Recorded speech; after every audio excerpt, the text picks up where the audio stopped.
বিসমিল্লাহির রহমানির রহিম। পরম করুণাময় ও অসীম দয়ালু আল্লাহর নামে শুরু।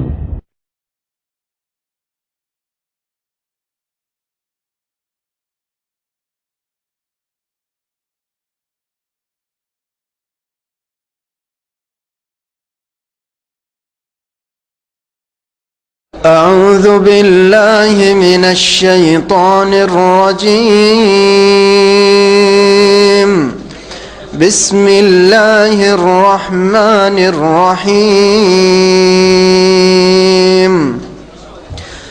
سورة أنزلناها وفرضناها وأنزلنا فيها آيات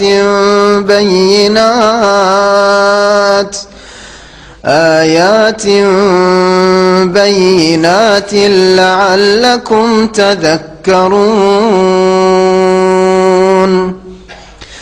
الزانية والزاني فاجلدوا كل واحد منهما 100 جلدة ولا تأخذكم بهما رأفة في دين الله إن كنتم تؤمنون بالله واليوم الآخر وليشهد عذابهما طائفة من المؤمنين. الزاني لا ينكح إلا زانية أو مشركة والزانية لا ينكحها إلا زان أو مشرك وحرم ذلك على المؤمنين. والذين يرمون المحصنات ثم لم يأتوا ب4 شهداء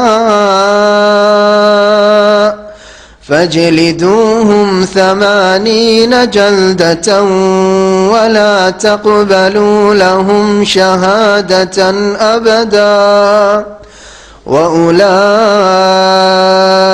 هم الفاسقون. إلا الذين تابوا من بعد ذلك وأصلحوا فإن الله غفور رحيم. والذين يرمون أزواجهم ولم يكن لهم شهداء إلا أنفسهم فشهادة أحدهم 4 شهادات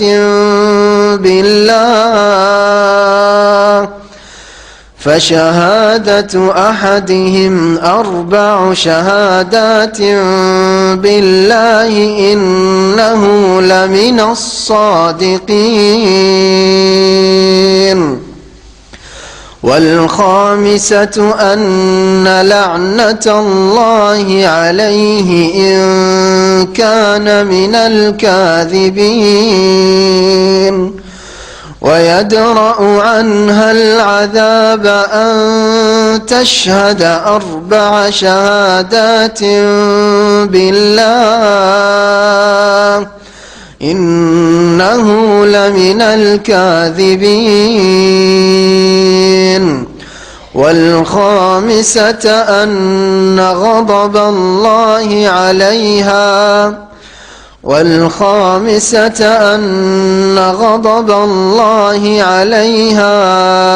إن كان من الصادقين.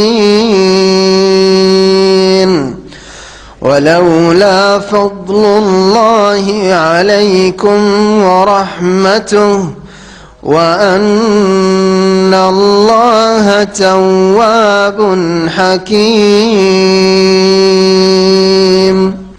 السلام عليكم ورحمة الله وبركاته. إن الحمد لله نحمده ونستعينه ونستغفره ونعوذ بالله من شرور أنفسنا ومن سيئات أعمالنا من يهده الله فلا مضل له ومن يضلله فلا هادي له وأشهد أن لا إله إلا الله وحده لا شريك له وأشهد أن محمدا عبده ورسوله صلى الله تعالى عليه وعلى آله وصحبه وسلم تسليما كثيرا أما بعد فأعوذ بالله من الشيطان الرجيم بسم الله الرحمن الرحيم سورة أنزلناها وفرضناها وأنزلنا فيها آيات بينات لعلكم تذكرون الزانية والزاني فاجلدوا كل واحد منهما 100 جلدة ولا تأخذكم بهما رأفة في دين الله إن كنتم تؤمنون بالله واليوم الآخر وليشهد عذابهما طائفة من المؤمنين সম্মানিত ভাতৃমণ্ডলী, আল্লাহ পাক রব্বুল আলামিন যাবতীয় প্রশংসা যে আল্লাহ পাক রব্বুল আলামিন আমাদেরকে হেদায়েত দান করেছেন কোরআন কারীম দিয়ে, বলেন আলহামদুলিল্লাহ।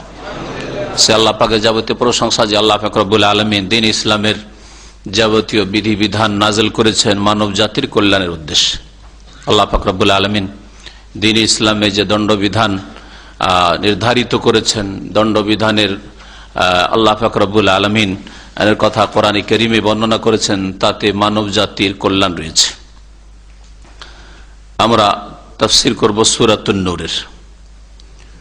সূরা নূর এবং সূরা নিসা আর সূরা আহজাব, এই তিনটি সূরায় মহিলাদের বিশেষ করে মাসলা মাসাইল উল্লেখ করা হয়েছে। সুতরাং মহিলাদের এই সূরাগুলির তাফসীর পড়া উচিত, তাদের সাথে সম্পর্কিত মাসলা মাসাইল জানার জন্য। এছাড়া এই সূরাগুলিতে সামাজিক পারিবারিক বিধিবিধান হুকুম আহকাম বর্ণনা করা হয়েছে।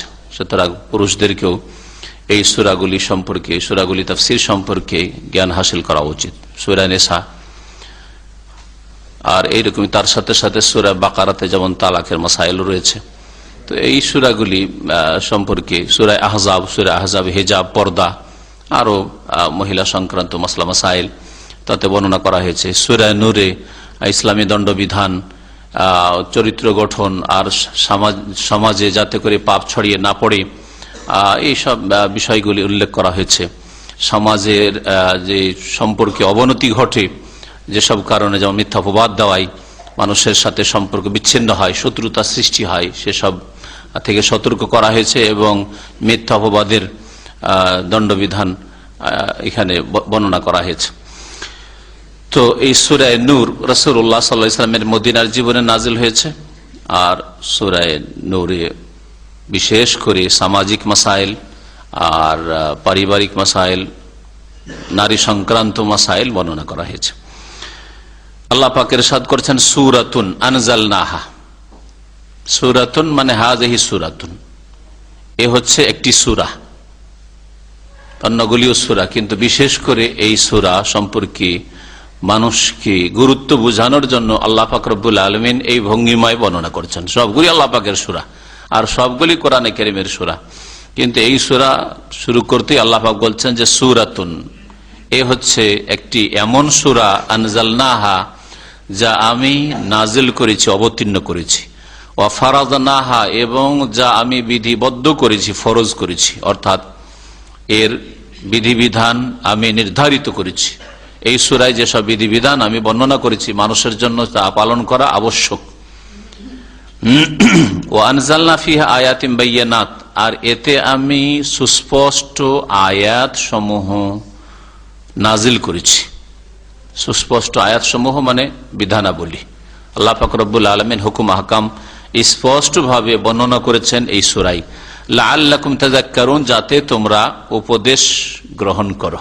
আল্লাহ পাকের এই কিতাব থেকে, আল্লাহ পাকের এই সূরা নূর থেকে তোমরা উপদেশ নিতে পারো। তারপরে আল্লাহ পাক রব্বুল আলামিন ব্যভিচারের শাস্তি উল্লেখ করেছেন, আর বিশেষ করে এই শাস্তি হচ্ছে ওই সব ব্যভিচারকারী অথবা ব্যভিচারকারিনীর যারা অবিবাহিত, যারা এখনো বিবাহের জগতে পদার্পণ করেনি। আর এক রকমের ব্যভিচারকারিনী যারা হচ্ছে বিবাহিত, যাদের বিবাহ হয়েছে, সে এখন স্ত্রী থাক আর নাই থাক, স্ত্রী তালাক হয়ে যাক, স্ত্রী মারা গেছে অথবা যে কোনো অবস্থায় হোক, কিন্তু বিবাহ হয়েছে, সাইয়্যিব সাইয়্যিব, আর এর বিপরীত হচ্ছে বিক্র, যারা বিবাহের জগতে পদার্পণ করেনি। তো যা অবিবাহিত পুরুষ আর নারী যদি জেনায় লিপ্ত হয়, তার শরীয়তে নির্ধারিত শাস্তি আল্লাহ পাক এখানে বর্ণনা করেছেন। আর বিবাহিত ব্যক্তি পুরুষ হোক আর নারী হোক যদি জেনায় বা বিচারে লিপ্ত হয় আর তা প্রমাণিত হবে স্বীকারোক্তির মাধ্যমে, হয়তো নিজেই স্বীকার করলো, এটা সহজ।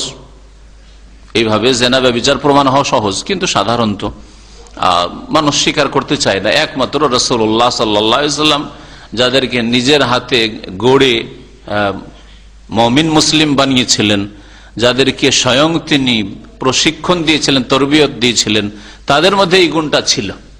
আর তাদের সত্যিকার অনুসারী যদি কেউ হয়, তো হতে পারে যে অপরাধের শিকার নিজে এসে করবে যে জানাই তো ইয়া রাসূলুল্লাহ, হে আল্লাহ রসুল, আমার দ্বারা ব্যভিচার হয়ে গেছে, ইন্নী আসাবতু যামবান আযীমান, আমি মহাপাপ করে ফেলেছি, বড় গুনাহ করে ফেলেছি, আসাবতু হাদ্দান ইয়া রাসূলুল্লাহ, আমি হদে পৌঁছে গেছি, আল্লাহ পাক নির্ধারিত শাস্তির যোগ্য হয়ে পড়েছি। এইভাবে রাসূলুল্লাহ সাল্লাল্লাহু আলাইহি ওয়াসাল্লামের সামনে কেউ ভুল ভ্রান্তি করলে, অপরাধ করলে সে নিজেই স্বীকার করত। কিন্তু আজকালকার মানুষ তো দূরের কথা, মুসলিমদের জন্য প্রশাসন দিয়েও কন্ট্রোল করা যায় না। এত থানা, পুলিশ আর ডিফেন্স, প্রতিরক্ষা, এসব সবচেয়ে বেশি ব্যয় আজকালকার পৃথিবী এর সরকাররা খরচ করে থাকে এই প্রশাসনে, থানা পুলিশে আর আপনার সেনাবাহিনীতে, এতে সবচেয়ে বেশি খরচ করে থাকে। কিসের জন্য? শান্তি কায়েম করবে। কিন্তু শান্তি কোথায়? একে অপরকে ধ্বংস করার জন্য প্রস্তুত হয়ে রয়েছে আর প্রস্তুতি নিচ্ছে। এই জন্য আল্লাহ পাকের জমিনে শান্তি কায়েম হয় না। তো যদি স্বীকার কেউ করে নেয় তাহলে তো সহজ, জেনা বা ব্যভিচার প্রমাণ করা। আর তারপরে ইসলামে যে দণ্ডবিধান আছে তা কায়েম করবে খলিফা, মুসলিম সরকার, কোন সাধারণ মানুষ নয়, কোন আলেম না, কোন মুফতি নয়। আর যদি না হয় তাহলে 4টি সাক্ষী লাগবে, একটা নয়, দুটা নয়। দুনিয়ার সমস্ত কিছু প্রমাণ করার জন্য 2টো সাক্ষী যথেষ্ট। 2 জন ভালো মানুষ, সৎকর্মশীল, কাবিরা গুনাহ মুক্ত, ফরজ ওয়াজিব ছাড়ে না, কাবিরা গুনাহ করে না, এইরকম মুসলিম যদি হয় তাহলে যে কোনো ক্ষেত্রে 2 জন সাক্ষী যথেষ্ট। এইরকম একমাত্র জেনা, ব্যভিচার আর সমকামিতা, কারণ এটা হচ্ছে মান ইজ্জতের বিষয়, ইজ্জত আবরুর বিষয়, মান সম্মান। যদি কারো জেনা প্রমাণ হয়ে যায়, কারো সমকামিতা প্রমাণ হয়ে যায়, তাহলে সে চরিত্রহীন সাব্যস্ত হইল। 2 জন হয়তো মিথ্যা কথা একমত হয়ে যেতে পারে, কিন্তু 4 জন একসাথে, আর এমন মুসলিম যারা ফরজ ওয়াজিব ছাড়ে না আর হারাম কাবিরাও করে না, এইরকম 4 জন মুসলিম একমত হয়ে যাবে আর মিথ্যা একটা রচনা করে দিবে আর বলে দিবে যে এই লোক জেনায় লিপ্ত হয়েছে, এই লোক সমকামিতায় লিপ্ত হয়েছে, এটা সাধারণত সম্ভব নয়। তাহলে যে কেউ সাক্ষী হতে পারেন ইসলামের দৃষ্টিতে। সাক্ষী হওয়ার জন্য কাবিরা গুনাহ মুক্ত হইতে হবে, আদেল হইতে হবে, মুসলিম হবে, সাবালক হবে, আদেল হবে, ন্যায় পরায়ণ হবে, সত্যবাদী হবে, ফরজ ওয়াজিব আদায়কারী হবে, হারাম কাবিরা থেকে বেঁচে থাকার লোক হবে। না হলে ইসলামিক আদালতে তার সাক্ষী গ্রহণযোগ্য নাই। আলহামদুলিল্লাহ, এর উপর সৌদি আরবে আমল আছে। সৌদি আরবে যে কোনো সাক্ষী পেশ করলে ও সাক্ষীর সত্যায়নের জন্য, সার্টিফাইয়ের জন্য আর 2 জনকে ডাকা হয়, যে এই সাক্ষীকে চেনো। 2 জন মুসলিম নামাজি এসে বলুক, তোমরা নামাজ পড়ো? হ্যাঁ, নামাজ পড়ি। তোমরা হারাম কাবিরাতে নাও তো? তারপরে বলে, আচ্ছা একে চেনো? হ্যাঁ চেনো। কেমন চেনো? নামাজ পড়ে? আমার সামনে অনেকবার এরকম সাক্ষীকে এখানকার মাহকামায়, কোর্টে, আদালতে এরকম জিজ্ঞাসা করা হয়েছে। এটা হচ্ছে ইসলামিক রাষ্ট্র, এটা হচ্ছে ইসলামিক কাজা, ইসলামিক ফয়সালা, হচ্ছে ইসলামিক আদালত। আর কাফের মুসলিম সমান, ফাসেক আর নেক সমান, আল্লাহ ভীরু, আল্লাহ দ্রোহী, আল্লাহর দুশ্মন সমান। এটা ইসলাম নয়, আর ইসলামিক রাষ্ট্র নয়, আর ইসলামিক আদালত নয়। মানে ইসলামিক আদালত জাহিলি আদালত। তো আল্লাহ পাক রব্বুল আলামিন জেনাকারিনী আর জেনাকারীর শাস্তি সম্পর্কে এখানে যা বর্ণনা করছেন তা হচ্ছে যারা অবিবাহিত থাকা অবস্থায় জেনায় বা বিচারে লিপ্ত হয়েছে তাদের শাস্তি। মহান আল্লাহ ইরশাদ করছেন, আয-যানিয়াতু ওয়াজ-যানি, জেনাকারিনী, ওয়াজ-যানি আর জেনাকারী, জেনাকারিনী মহিলা আর জেনাকারী পুরুষ, ফাজলিদু কুল্লা ওয়াহিদিম মিনহুমা, তাদের প্রত্যেককে তোমরা বেত্রাঘাত করো। মেয়াতা জালদা, 100টি বেত্রাঘাত করো। ওয়ালা তাখুযকুম বিহিমা রাফাতুন ফি দীনিল্লাহ, আর আল্লাহ পাকের দিন প্রতিষ্ঠা করতে গিয়ে তোমরা যেন নম্রতা অবলম্বন না করো, তোমাদেরকে নম্রতা দয়া মায়া যেন প্রভাবিত না করো। ওয়ালা তাখুযকুম বিহি রাফাতুন, রাফাতুন মানে রাহমাতুন, তোমাদেরকে দয়া মায়া যেন প্রভাবিত না করে এই দুইজন জেনাকারিনী নারী আর জেনাকারী পুরুষ সম্পর্কে ফি দীনিল্লাহ, আল্লাহ পাকের দিন কায়েম করতে গিয়ে, আল্লাহ পাকের দিন প্রতিষ্ঠা করতে গিয়ে। তাহলে আল্লাহ পাকের দিন প্রতিষ্ঠা করা ব্যাপক অর্থ। দিনের যে কোনো বিধিবিধান আপনি পালন করেন সেটা হচ্ছে আল্লাহ পাকের দিন কায়েম করা। ব্যক্তি জীবনে আপনি 5 ওয়াক্ত নামাজ পড়ছেন, সবচেয়ে বড় আপনার দিন কায়েম করা। তৌহিদ প্রতিষ্ঠা করেছেন, আপনি শিরক মুক্ত হয়েছেন, এটা হচ্ছে দিন কায়েম করা। আর এই রকমই ইসলামের দণ্ডবিধান, জেনাকারীর শাস্তি বাস্তবায়ন করা, এটা হচ্ছে দিন কায়েম করা। দিন কায়েম করা তাহলে ব্যাপক অর্থ রাখে। যার যতটা ক্ষমতা আছে সেই ক্ষমতা সাধ্য মোতাবেক দিনের বিধিবিধান কায়েম করবে। লা ইউকাল্লিফুল্লাহু নাফসান ইল্লা উসাহা, আল্লাহ পাক কোন ব্যক্তিকে এমন কোন দায়িত্ব চাপান না যা তার সাধ্যের বাইরে। সরকারের যা সাধ্য আছে তারা সেটা পালন করে দিন কায়েম করবে, জনসাধারণের যা সাধ্য আছে তা পালন করে দিন কায়েম করবে। আলেমের যতটা ক্ষমতা আছে, তার এলম আছে, সুতরাং সাধারণ মানুষ চাইতে বেশি সে দিনের ক্ষেত্রে, দিন প্রতিষ্ঠার ক্ষেত্রে সে সচেষ্ট হবে। আল্লাহ পাক রব্বুল আলামিন ইরশাদ করেছেন যে ওয়ালা তাখুযকুম বিহিমা রাফাতুন ফি দীনিল্লাহ, তোমাদেরকে যেন দয়া মায়া প্রভাবিত না করে তাদের প্রতি আল্লাহর দিন প্রতিষ্ঠা করতে গিয়ে, অর্থাৎ দণ্ডবিধান কায়েম করতে গিয়ে। তার মানে কি, যখন বেত্রাঘাত করবেন কোন অপরাধীকে, জেনাকারীকে, জেনাকারিনীকে, তখন যেন মায়া না হয়। এটা কি অর্থ এর? এটা তো স্বাভাবিক প্রাকৃতিক বিষয় যে কাউকে মারলেও মায়া লাগে। একমাত্র শত্রু যে মারে তখন মায়া লাগে না, লড়াই করে, মারামারি করছে, আর একেবারে মেজাজ ফায়ার হয়ে আছে, আগুন, তখন আর মায়া দয়া নেই। কি হচ্ছে না হচ্ছে, আর কতটা মারলাম, আর সে কতটা অপরাধী, আর কতটা দিলাম, এই সব হুঁশদিশা এইরকম মূর্খদেরকে থাকে না, তাই না? আর বাকি যে কোনো মানুষ একটা লোককে মারতে দেখছেন, মায়া লাগবে না আপনার? প্রাকৃতিক এটা, যে মানুষকে মারতে দেখলে মায়া লাগবে। এটা গরু ছাগলকে খুব বেশি যদি মারতে দেখেন মায়া লাগবে দেখে আপনাকে। তো এটা তো মানুষের স্বভাব, এটা মানুষের ফিতরাত, নেচার। তাহলে এটা কি আল্লাহ নিষেধ করছে? এটা মানুষের প্রকৃতি, সেটাকে নিষেধ করছেন না? এটা নিষেধ নাই। তাহলে এই আয়াতটাকে বুঝতে আর একটু বেশি করে বুঝতে হবে। সেটা হচ্ছে এমন মায়া দয়া যেন তোমাদেরকে প্রভাবিত না করে যে তোমরা দণ্ডবিধানকে কায়েমই করলে না। এমন মায়া হইলে যে না না একে বাধ্য, ছেড়ে দাও, জেনা করেছে, যাক ভুল করেছে, মাফ করে দাও, এইটা চলবে না। আল্লাহর বিধানকে অমান্য করলে, আল্লাহর বিধান কায়েম করলে না, এইরকম অবস্থায় যেন না পৌঁছে দেয় তোমাদেরকে। আর এমনি বেত্রাঘাত করছে আর মায়াও লাগছে, অথবা বেত্রাঘাত চলছে আর আপনি দেখছেন আপনাকে মায়া লাগছে, এটা প্রাকৃতিক বিষয় হইতে পারে। আপনার আত্মীয় হোক আর নাই হোক, আর আপনার আপনজন পরিচিত হোক আর নাই হোক, মানুষ হিসাবে মায়া দয়া সবার অন্তরে আছে, কারো কম কারো বেশি। তো আল্লাহ পাক সেটা নিষেধ করেননি। কিন্তু মায়া দয়া যদি মানুষকে গুনাহে লিপ্ত করে, আল্লাহ পাকের ফরজকৃত বিধান পালনে যদি বাধা সৃষ্টি করে, সেটা হচ্ছে হারাম, যেটা এখানে নিষেধ করা হয়েছে।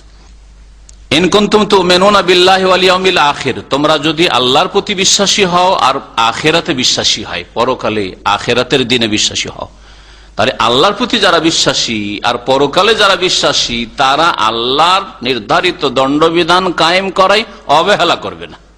অস্বীকার তো দূরের কথা, অবহেলা করবে না, গাফিলতি করবে না, এমনকি মায়াও করবে না যে লোকটার উপর মায়া লাগছে না। আল্লাহ পাক এমন একটা শর্ত লাগিয়েছেন যেটা হচ্ছে ঈমানের পরিচয়। আল্লাহর প্রতি আপনার বিশ্বাস আছে, পরকালের প্রতি ঈমান আছে, যে কোন স্তরের লোক হন না কেন, যদি আল্লাহ পরকালে বিশ্বাস থাকে, ঈমান থাকে, তাহলে আল্লাহর নির্ধারিত দণ্ডবিধান কায়েম করায় অবহেলা কেন, গাফিলতি কেন? আবার এর ওপর চরম অপরাধ হচ্ছে আল্লাহর নির্ধারিত দণ্ডবিধানকে সরিয়ে দিয়ে মানবরচিত বিধান নিয়ে আসা কেন? এত বড় দুঃসাহসিকতা কেন? আল্লাহ ঈমান আছে, পরকালে ঈমান আছে? চিন্তা করুন তাহলে। ওয়ালিয়াশহাদ আযাবাহুমা তায়ফাতুম মিনাল মুমিনিন, আর এই উভয়ের শাস্তি যেন প্রত্যক্ষ করে। ওয়ালিয়াশহাদ, শাহেদা আশহাদ মানে সচক্ষে দেখা, প্রত্যক্ষ করা, হ্যাঁ, হাজির থাকা। শাহেদা আশহাদ মানে হাজির হওয়া অথবা প্রত্যক্ষ করা, আর শাহেদা আশহাদ মানে সাক্ষী দেওয়া হয়। এখানে প্রত্যক্ষ করা বা উপস্থিত থাকা অর্থে রয়েছে। ওয়ালিয়াশহাদ আযাবাহুমা, এই দুইজনকে যখন শাস্তি দেবেন, অর্থাৎ জেনাকারিনী নারী অথবা জেনাকারী পুরুষের উপর যখন দণ্ডবিধান কায়েম করা হবে, হদ কায়েম করা হবে, বেত্রাঘাত যখন করা হবে তাদেরকে, তখন তাদের এই শাস্তি আযাব, আল্লাহ পাক বলেছেন দুনিয়ার আযাব, আর দুনিয়ার আযাব, দুনিয়ার শাস্তি আখিরাতের আযাবের তুলনায়, শাস্তির তুলনায় খুব হালকা। নবী করিম সাল্লাল্লাহু আলাইহি ওয়াসাল্লাম সহিহ বুখারী হাদিস রয়েছে, ইন্না আযাবাদ দুনিয়া আহওয়ানু মিন আযাবিল আখিরাহ, আখিরাতের যে মহাশাস্তি রয়েছে, কবরের আযাব আর বিচার দিবসের আযাব আর জাহান্নামের আযাব, এর সামনে দুনিয়ার যতই বড় আযাব হোক না কেন, কিসাস, মৃত্যুদণ্ডই হোক, আর রজম, পাথর মেরে সংসার করা হোক, বিবাহিত লোক যদি জেনাকারী হয় বা জেনাকারী হয়, এটা তুলনামূলক আখিরাতের আযাবের সামনে খুবই হালকা, আহওয়ান, অনেক হালকা, অনেক হালকা। কিন্তু মানুষ দুনিয়া সংশোধন করতে চায় না। দুনিয়ায় যদি সংশোধন করে নাই তো আখিরাতের মহাশাস্তি থেকে বেঁচে যাবে।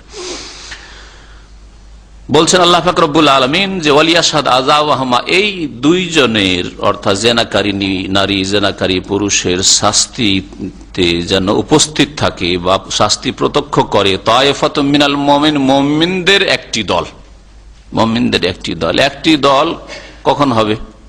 কমপক্ষে সর্বনিম্ন দল হচ্ছে 3 জন, সর্বনিম্ন দল। তাহলে দণ্ডবিধান কায়েম করা কমপক্ষে 3 জন থাকবে, আর যত বেশি থাকবে তত উপকারিতা রয়েছে।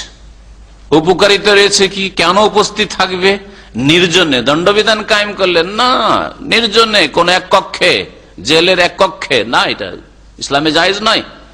লুকিয়ে গোপনে ঘরের ভিতরেই না, এমন জায়গায় যে কেউ যেন টের না পায়, জানতে না পারে যে কখন দণ্ডবিধান কায়েম করা হচ্ছে, না, এটা জায়েজ নয়। আল্লাহ পাক এটা নির্দেশ।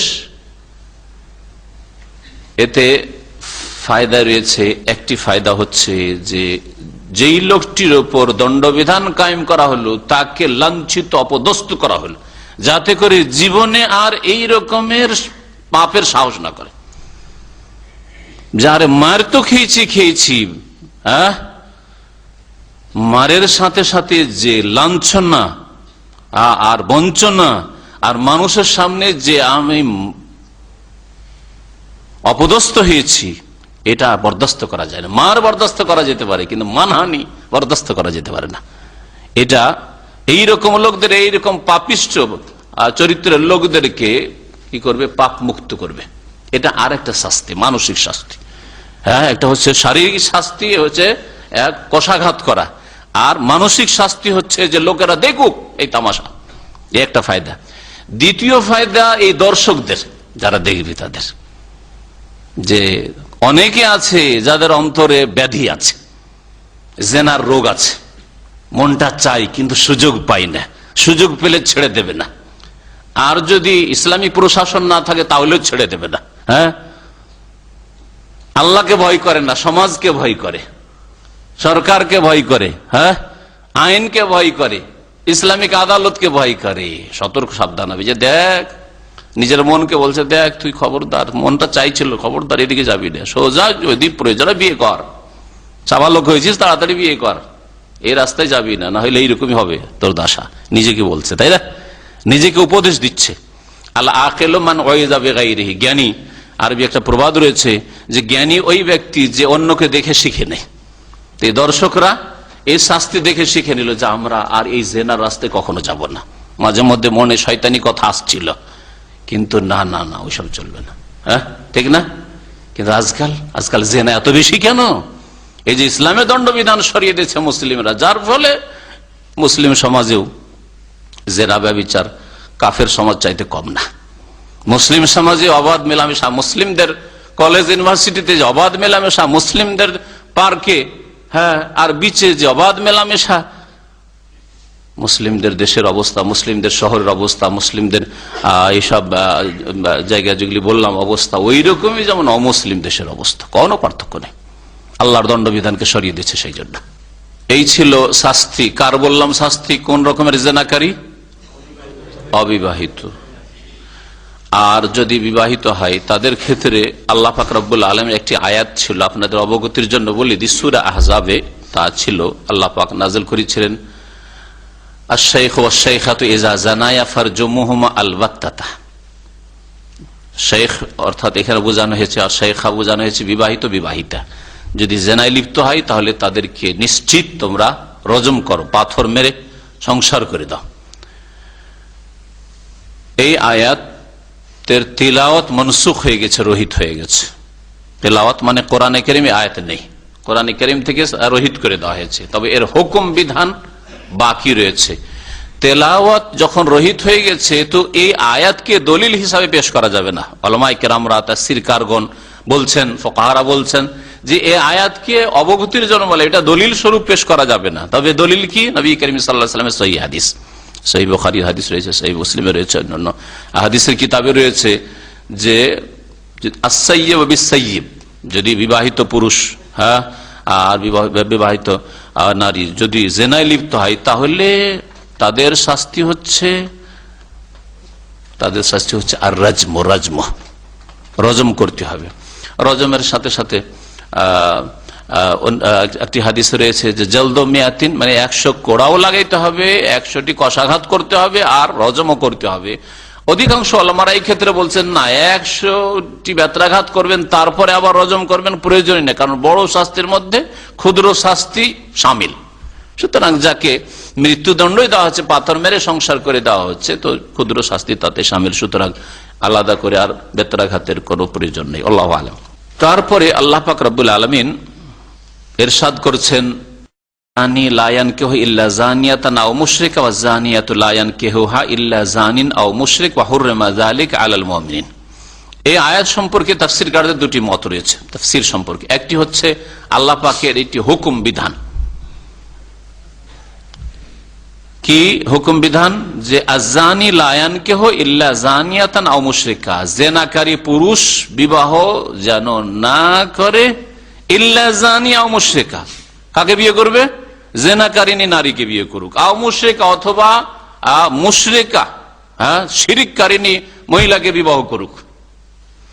ওয়া জানিয়াতু লা ইয়ানকিহুহা ইল্লা জানিন আও মুশরিক, আর জিনাকারিনী মহিলাকে যেন বিবাহ না করে কোনো ভালো মানুষ, ইমানদার মানুষ, সৎকর্মশীল মানুষ, নামাজি মানুষ, আল্লাহভীরু মানুষ। কে বিয়ে করবে?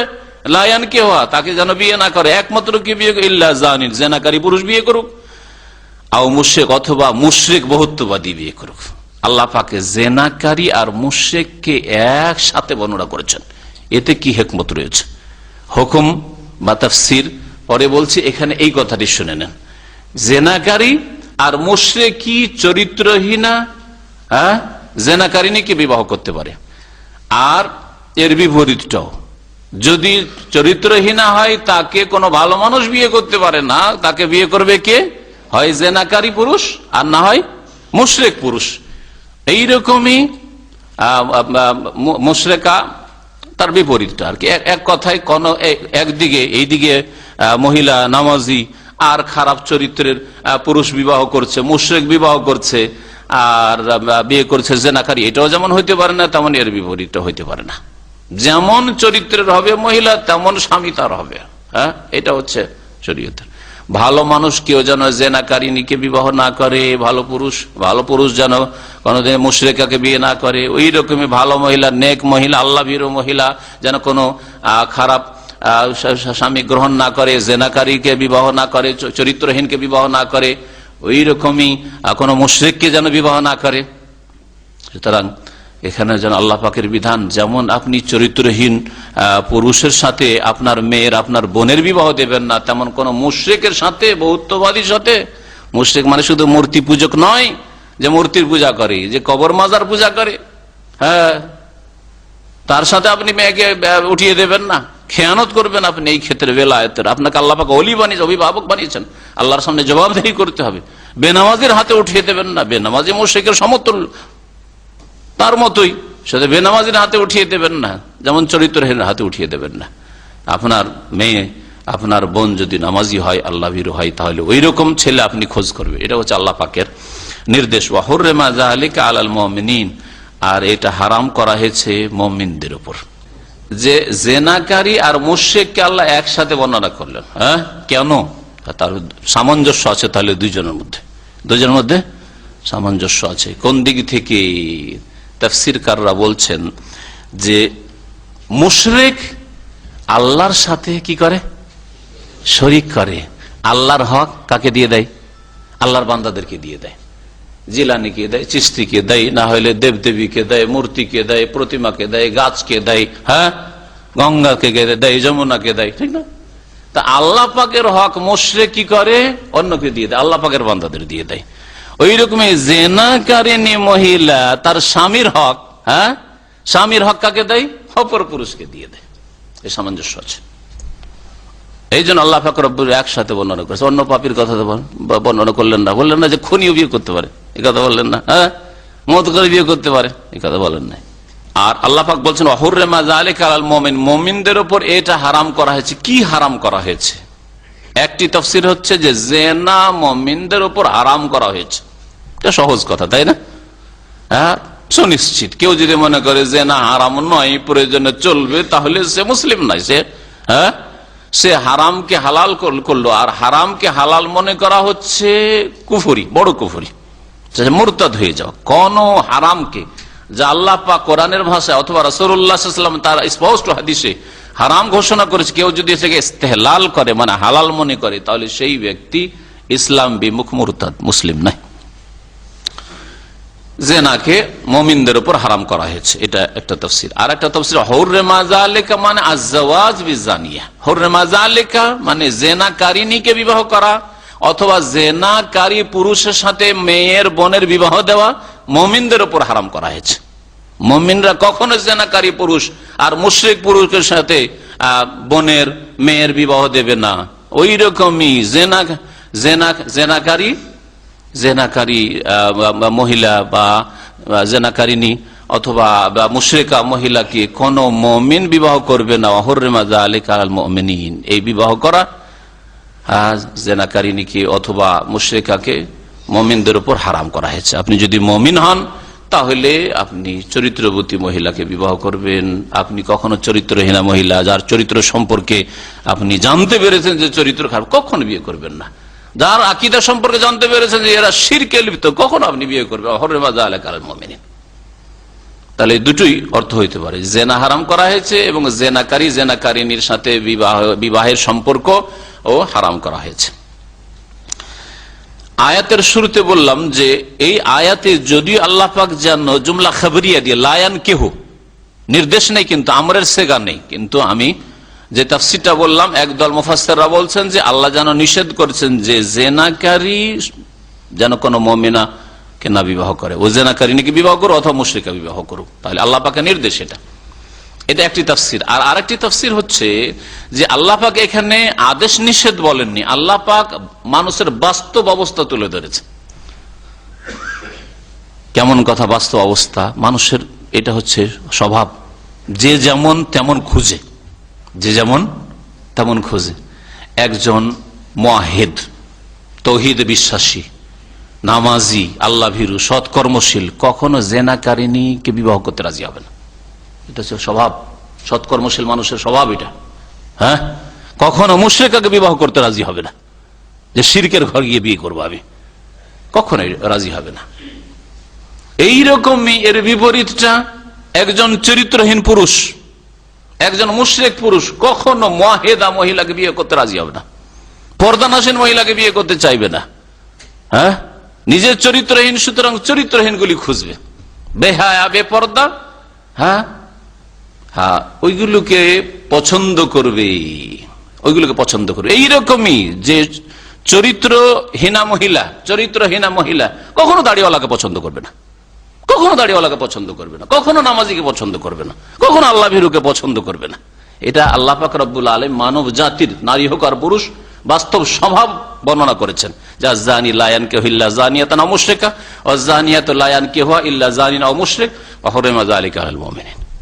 তো দুটোই তাফসীর হতে পারে, হয় মানব জাতির স্বভাব আল্লাহ বর্ণনা করেছেন, কারণ জুমলা খাবরিয়া, এখানে আল্লাহ পাক সরাসরি আদেশ নিষেধের কথা বলেননি, মানে নাহির সে গানি। আর কেউ কেউ বলছে যদিও আল্লাহ পাক রব্বুল আলামিন জুমলা খাবরিয়া দিয়ে বলেছেন, কিন্তু উদ্দেশ্য হচ্ছে নিষেধ করা যে এইরকম তোমরা করো না। জেনা, ব্যভিচার বড়ই অপরাধ। কোরআনের ভাষায় সূরা ফুরকানের তাফসীর এর আগেই হয়েছে, সূরা ফুরকানে এর শেষ রুকুতে আপনারা তাফসীরে পড়েছেন। আল্লাহ পাক রব্বুল আলামিন শিরকের গুনাহ, সবচেয়ে বড় গুনাহ শিরকের কথা উল্লেখ করেছেন। তারপরে আল্লাহ পাক উল্লেখ করেছেন কিসের কথা? খুন করার কথা বলছেন না যে, তারপরে আল্লাহ পাক উল্লেখ করেছেন জেনার কথা। একটি আয়াতে পরপর তিনটি বড় অপরাধের কথা, বড় গুনাহের কথা আল্লাহ পাক উল্লেখ করেছেন। ওয়াল্লাযীনা লা ইয়াদউনা মা আল্লাহি ইলাহান আখার ওয়া লা ইয়াকতুলুনা নাফসাল্লাতী হারামাল্লাহু ইল্লা বিল হক ওয়া লা ইয়াজনুন। মুমিন যারা রহমানের বান্দা তারা শিরককারী হইতে পারে, মুশরিক হইতে পারে না। আল্লাহ ছাড়া অন্যকে ডাকে না, আল্লাহ ছাড়া অন্যকে কখনো ডাকে না। আল্লাহ ছাড়া অন্যের কাছে পাবো এই শিরকি বিশ্বাস রাখে না। যদি রহমানের বান্দা হয় তাহলে আল্লাহ ছাড়া কেউ দিতে পারে, কেউ নিতে পারে, কেউ মনের আশা পূরণ করতে পারে, কেউ রোগ ভালো করতে পারে, এই শিরকি কুফরি আকীদা রাখে না। ওয়াল্লাযীনা লা ইয়াদউনা মা আল্লাহি ইলাহান আখার ওয়া লা ইয়াকতুলুনা আন-নাফসাল্লাতী হারামাল্লাহু ইল্লা বিল হক। আর আল্লাহ পাক যেই মানুষকে, যেই ব্যক্তিকে হত্যা করা হারাম করেছেন, কখনো হত্যা করে না, কোন করে না। রহমানের বান্দা কখনো খুনি হইতে পারে না, কখনো সন্ত্রাসী হইতে পারে না। ওয়া লা ইয়াজনুন, আর জেনাও করে না, জেনাও করতে পারে না। যদি রহমানের বান্দা হয় তো কখনো জেনা করতে পারে না। এই জন্য নবী করিম সাল্লাল্লাহু আলাইহি ওয়াসাল্লামের সহিহ বুখারীতে হাদিস রয়েছে যে জেনার অবস্থায় ঈমান থাকে না, জেনার অবস্থায় ঈমান থাকে না। ঈমান থাকলে কখনো জেনা। ঈমান মানে কি? ঈমান মানে মন্ত্র, ঈমান মানে বিশ্বাস, আল্লাহর প্রতি বিশ্বাস। আল্লাহ দেখছেন, আল্লাহ সামি শুনছেন, আল্লাহ আলিম, আল্লাহ সবকিছু জানছেন, আল্লাহ খবীর, আল্লাহ সূক্ষ্ম খবর রাখেন, দুনিয়া খবর রাখেন, আমার মা বাপ খবর রাখে না, মেয়ের বাবা মা খবর রাখে না, মেয়ের আত্মীয় স্বজন খবর রাখে না। না হলে আমার খবর ছিল, ঠিক না? না ছিল না, রাখতো। কিন্তু আল্লাহ দেখছেন, কোথায় ঈমান? তাহলে জেনাকারের ঈমান জেনার অবস্থায় থাকে না। নবী সাল্লাল্লাহু আলাইহি ওয়াসাল্লাম বলছেন লা ইয়াজনি জানি হিনা ইয়াজনি ওয়া হুয়া মুমিন। জেনাকারী যখন জেনা করে তখন মুমিন থাকে না। মুমিন থাকা অবস্থায় লা ইয়াজনি জানি, জেনাকারী জেনা করতে পারে না। তো এইরকমই পরকালে প্রতি ঈমান, আখিরাতে যে ঈমান থাকে আমাকে জবাবদিহি করতে হবে। আমার প্রত্যেকটি কথা, কাজ, নড়া চড়া সবকিছু সম্পর্কে আল্লাহর সামনে জবাবদিহি করতে হবে, আল্লাহর সামনে হাজির হইতে হবে। এই কথা যদি মনে থাকে তাহলে জেনা কি করে হইতে পারে? আরে প্রয়োজন আছে আমি বিবাহ করবো, একটা তো হয় না, দুটো করবো, ইনসাফ করো, আল্লাহকে ভয় করবো। কিন্তু জেনার রাস্তা কখনো নিতে পারে না। আজকালকার মহিলারা অধিকাংশ এত বদ স্বভাবের হয়েছে যে স্বামী যদি জেনা করে বেড়ায় তো অত অপরাধ নয়, কিন্তু দ্বিতীয় বিবাহ করে নেয় যদি, আরে বাপরে বাপ, কি অপরাধ করে ফেলেছে। আমার ঘরে আর এক সতীন নিয়ে চলে আসলো, চরম অপরাধী। আর শুধু মহিলারা নাই, যদি কোন দেশের আইনও যদি এরকম হয়, আর তাও যদি মুসলিম দেশ হয়, তার কি বলবেন। কোন এক মুসলিম দেশের কথা আমাকে এক ভাই বিশ্বস্ত সূত্রে বাস্তব ঘটনা জানিয়েছে যে এক লোক দ্বিতীয় বিবাহ করেছে, আর ওই দেশে দ্বিতীয় বিবাহ আগের স্ত্রীর অনুমতি ছাড়া নিষিদ্ধ। এইরকম বহু মুসলিম দেশে আছে। আইয়ুব খাঁ সাহেবের এটা বরকত যে পাকিস্তান আমলে দিয়ে গেছেন, সেটা এখনো বাংলাদেশে আছে, আর পাকিস্তানেও আছে এখনো। জি, এটা আল্লাহ পাকের বিধান নাই যে অনুমতি নিতে হবে, তবে যদি আপনি বুঝিয়ে নেন তো ভালো কথা। তো যাই হোক, সে বিবাহ করেছে, মহিলা কেস করেছে, আগের যে স্ত্রীও কেস করেছে আমার স্বামী কেন বিবাহ করলো আমার অনুমতি ছাড়া। সে আসামি হাজির হইতে হয়েছে আদালতে, মানব রচিত বিধানের আদালত হাজির হয়েছে। হাজির তাকে জজ জিজ্ঞেস করছে, এই বিবাহ কেন করেছো তুমি? বিবাহ করেছো তুমি তোমার স্ত্রীর অনুমতি নাওনি? বলছে স্যার মাফ করবেন, আমি বিবাহ করিনি, এটা হচ্ছে আমার গার্লফ্রেন্ড। তোমার গার্লফ্রেন্ড? বলছে তাই নাকি? বলছে হ্যাঁ। তাহলে তো অসুবিধা নেই, খালাস, কেস শেষ, কেস শেষ। এটা শুধু মহিলাদের স্বভাব না, মহিলাদের যে স্বভাব, ওই স্বভাব যাদেরকে আল্লাহ নেতৃত্ব দিয়েছেন মুসলিম সমাজে, তাদেরও স্বভাব এটা। জি, আল্লাহ পাক হেদায়েত দান করেন আমাদেরকে। জেনা ব্যভিচার যেমন চরম অপরাধ, তেমনি জেনা ব্যভিচার দিয়ে কারো উপর অপবাদ দেওয়া, কারো সম্পর্কে এইরকম কথা বলা যে আমি জেনা করতে দেখেছি অথবা এ চরিত্রহীন জেনা করে, এইরকম কথা বলাও বড় অপরাধ। এই জন্য এই ক্ষেত্রেও আল্লাহ পাক দণ্ডবিধান নির্ধারিত করেছেন। এই দণ্ডবিধান আল্লাহ পাক এই আয়াতে উল্লেখ করে সূরা নূরের আয়াত নম্বর 4 আল্লাহ পাক ইরশাদ করছেন, ওয়াল্লাযীনা ইয়ারমুনাল মুহসানাত, আর ওই সব লোকেরা যারা সতী সাধ্যী রমণীকে মিথ্যা অপবাদ দিয়ে থাকে, অপবাদ দিয়ে থাকে, মিথ্যা হোক আর সত্য হোক, অপবাদ দেওয়া এক কথায়। মিথ্যা সত্য তো পরে প্রমাণ হবে, তাই না? যদি সাক্ষী প্রমাণ করে দিতে পারে তাহলে আর মিথ্যা থাকলো না। ওয়াল্লাযীনা ইয়ারমুনাল মুহসানাত, যারা সতী সাধ্যী নারীদেরকে অপবাদ দিয়ে থাকে, সুম্মা লাম ইয়াতু বিআরবাতি শুহাদা, অতঃপর 4টি সাক্ষী নিয়ে আসতে পারলো না। আল্লাহ কি বলছেন? আরবাতে শুহাদা, 4টি সাক্ষী নিয়ে আসতে হবে। তাহলে জেনা সাব্যস্ত করতে হলে, সমকামিতা সাব্যস্ত করতে হলে, নারীর ক্ষেত্রে হোক অথবা পুরুষের ক্ষেত্রে হোক, যদি আল্লাহ পাক এখানে নারীর কথা বলেছেন, এ তো হিকমত রয়েছে। নারীর কথা কেন বলেছেন? এই জন্য যে অধিকাংশ ক্ষেত্রে জেনা হয়ে থাকে নারী সুযোগ দিলে। মহিলা যদি সুযোগ না দেয় সাধারণত জেনা হয় না, একমাত্র ধর্ষণ ছাড়া। আর ধর্ষণের ঘটনা নগণ্য। অধিকাংশ জেনাগুলি হচ্ছে নারী পুরুষের সম্মতিতে, ওই মহিলা সম্মতিতে, যার ফলে ঘটনা সামনে আসে না, অশ্লীলতা ছড়িয়ে যাচ্ছে, ঘরে ঘরে জেনা ঢুকে যাচ্ছে, ভিতর ভিতর কত যে কি হচ্ছে বেহায়া বেপর্দা সমাজে, যেখানে বাড়িতে যে কোনো পুরুষ ঢুকে আর মহিলা যেখানে সেখানে বিনা মাহরামে চলাফেরা করে, কত যে কি হচ্ছে আল্লাহ পাক ভালো জানে। তো মহিলাদের কথা এই জন্য উল্লেখ করেছেন আল্লাহ পাক, সতী সাধ্যী নারী বলেছেন। পুরুষের উপরে লাগালেও এই বিধান, পুরুষের উপরে যদি কেউ মিথ্যা অপবাদ দেয় তবুও এই বিধান, কিন্তু পুরুষদের কথা না বলে আল্লাহ বলছেন মুহসানা, যদি সতী সাধ্যী নারীদের ওপর কেউ যদি অপবাদ দেয় আর 4টি সাক্ষী না নিয়ে আসতে পারে। কি জন্য নারীদের কথা বলা হয়েছে? এক, যে নারীদের পক্ষ থেকে অধিকাংশ ক্ষেত্রে জেনা ব্যভিচারের সুযোগ করে দেওয়া হয়। 2 নম্বর কথা, যে নারীরা জাতি হিসাবে দুর্বল পুরুষের তুলনায়, সুতরাং নারীদের ক্ষেত্রে মিথ্যা অপবাদ দেওয়া অনেক সময় সহজ মনে করে থাকে মানুষ, যে মহিলা মানুষ, এর সম্পর্কে যদি কিছু বলে দিই কি করবে, ওর আছে বাকি। কিন্তু পুরুষ, কোন পুরুষ সম্পর্কে মিথ্যা অপবাদ দিতে গিয়ে একটু চিন্তা করতে হবে যে আমি যে অপবাদটা দিব, তারপরে এই গ্রামে আমি বাস করতে পারবো, আমি কি বেঁচে থাকতে পারবো, আমাকে তো মেরেও দিতে পারে, ভয় আছে না? নেই, ভয় আছে। তাহলে না, কিন্তু মহিলার উপর বেচারা এত দুর্বল মানুষ, যে যদি অপবাদ দিয়ে দেওয়া হয় আর সতী সাধ্যী হয়, কান্নাকাটি করছে, কিছুই করতে পারছে না বেচারা, ও তো আর মারতে পারবে না, ও তো আর কোনো অ্যাকশন নিতে পারবে না। এই জন্য বলা হয়েছে বিশেষ করে সতর্ক সাবধান, যে মহিলা জাতিকে দুর্বল মনে করে, দেখলে যে একটু পাটের জমি থেকে বেরিয়ে আসে এক মহিলা, তো বাথরুমে কাজে হাজাতে গিয়েছে, আর ভাগ্য চক্র আরেক দিকে আর এক পুরুষ ওইদিকে বাথরুমের জন্য কাজে হাজাতের জন্য পাটের জমি আরেক দিক থেকে বেরিয়েছে। এরকম ঘটনা ঘটেছে, ঘটছে এরকম। আরে দেখার পর আরে ব্যাপার স্যাপার খারাপ, দেখো এই দিক থেকে মহিলা বেরিয়ে এলো, ওই দিক থেকে পুরুষ লোকটা বেরিয়ে এলো, এই জেনা করে বেরিয়ে এলো। আউযুবিল্লাহ। কি করে জানলেন আপনি? না দেখে মিথ্যা অপবাদ দিবেন, 80 কোড়া খেতে হবে। আল্লাহ পাকের পক্ষ থেকে ফরজ করা হয়েছে যে 80 কোড়া খেতে হবে। 4 জন সাক্ষী নিয়ে এসো, আর তাও সাক্ষী না যে পাটের জমি থেকে বেরোতে দেখেছি, আখের জমি থেকে বেরিয়ে আসতে দেখেছি, ঘর থেকে বেরিয়ে আসতে দেখেছি, না, চলবে না। একেবারে জেনার অবস্থায় 4 জন একসাথে দেখবে, এমন না যে 2 জন তো জেনার অবস্থায় বলছে আমরা দেখেছি, আর 2 জন বলছেন না না আমি দেখেছি যে ঘর থেকে বেরিয়ে আসছে অথবা জমি থেকে বেরিয়ে আসছিল। চলবে না, কোড়া খেতে হবে।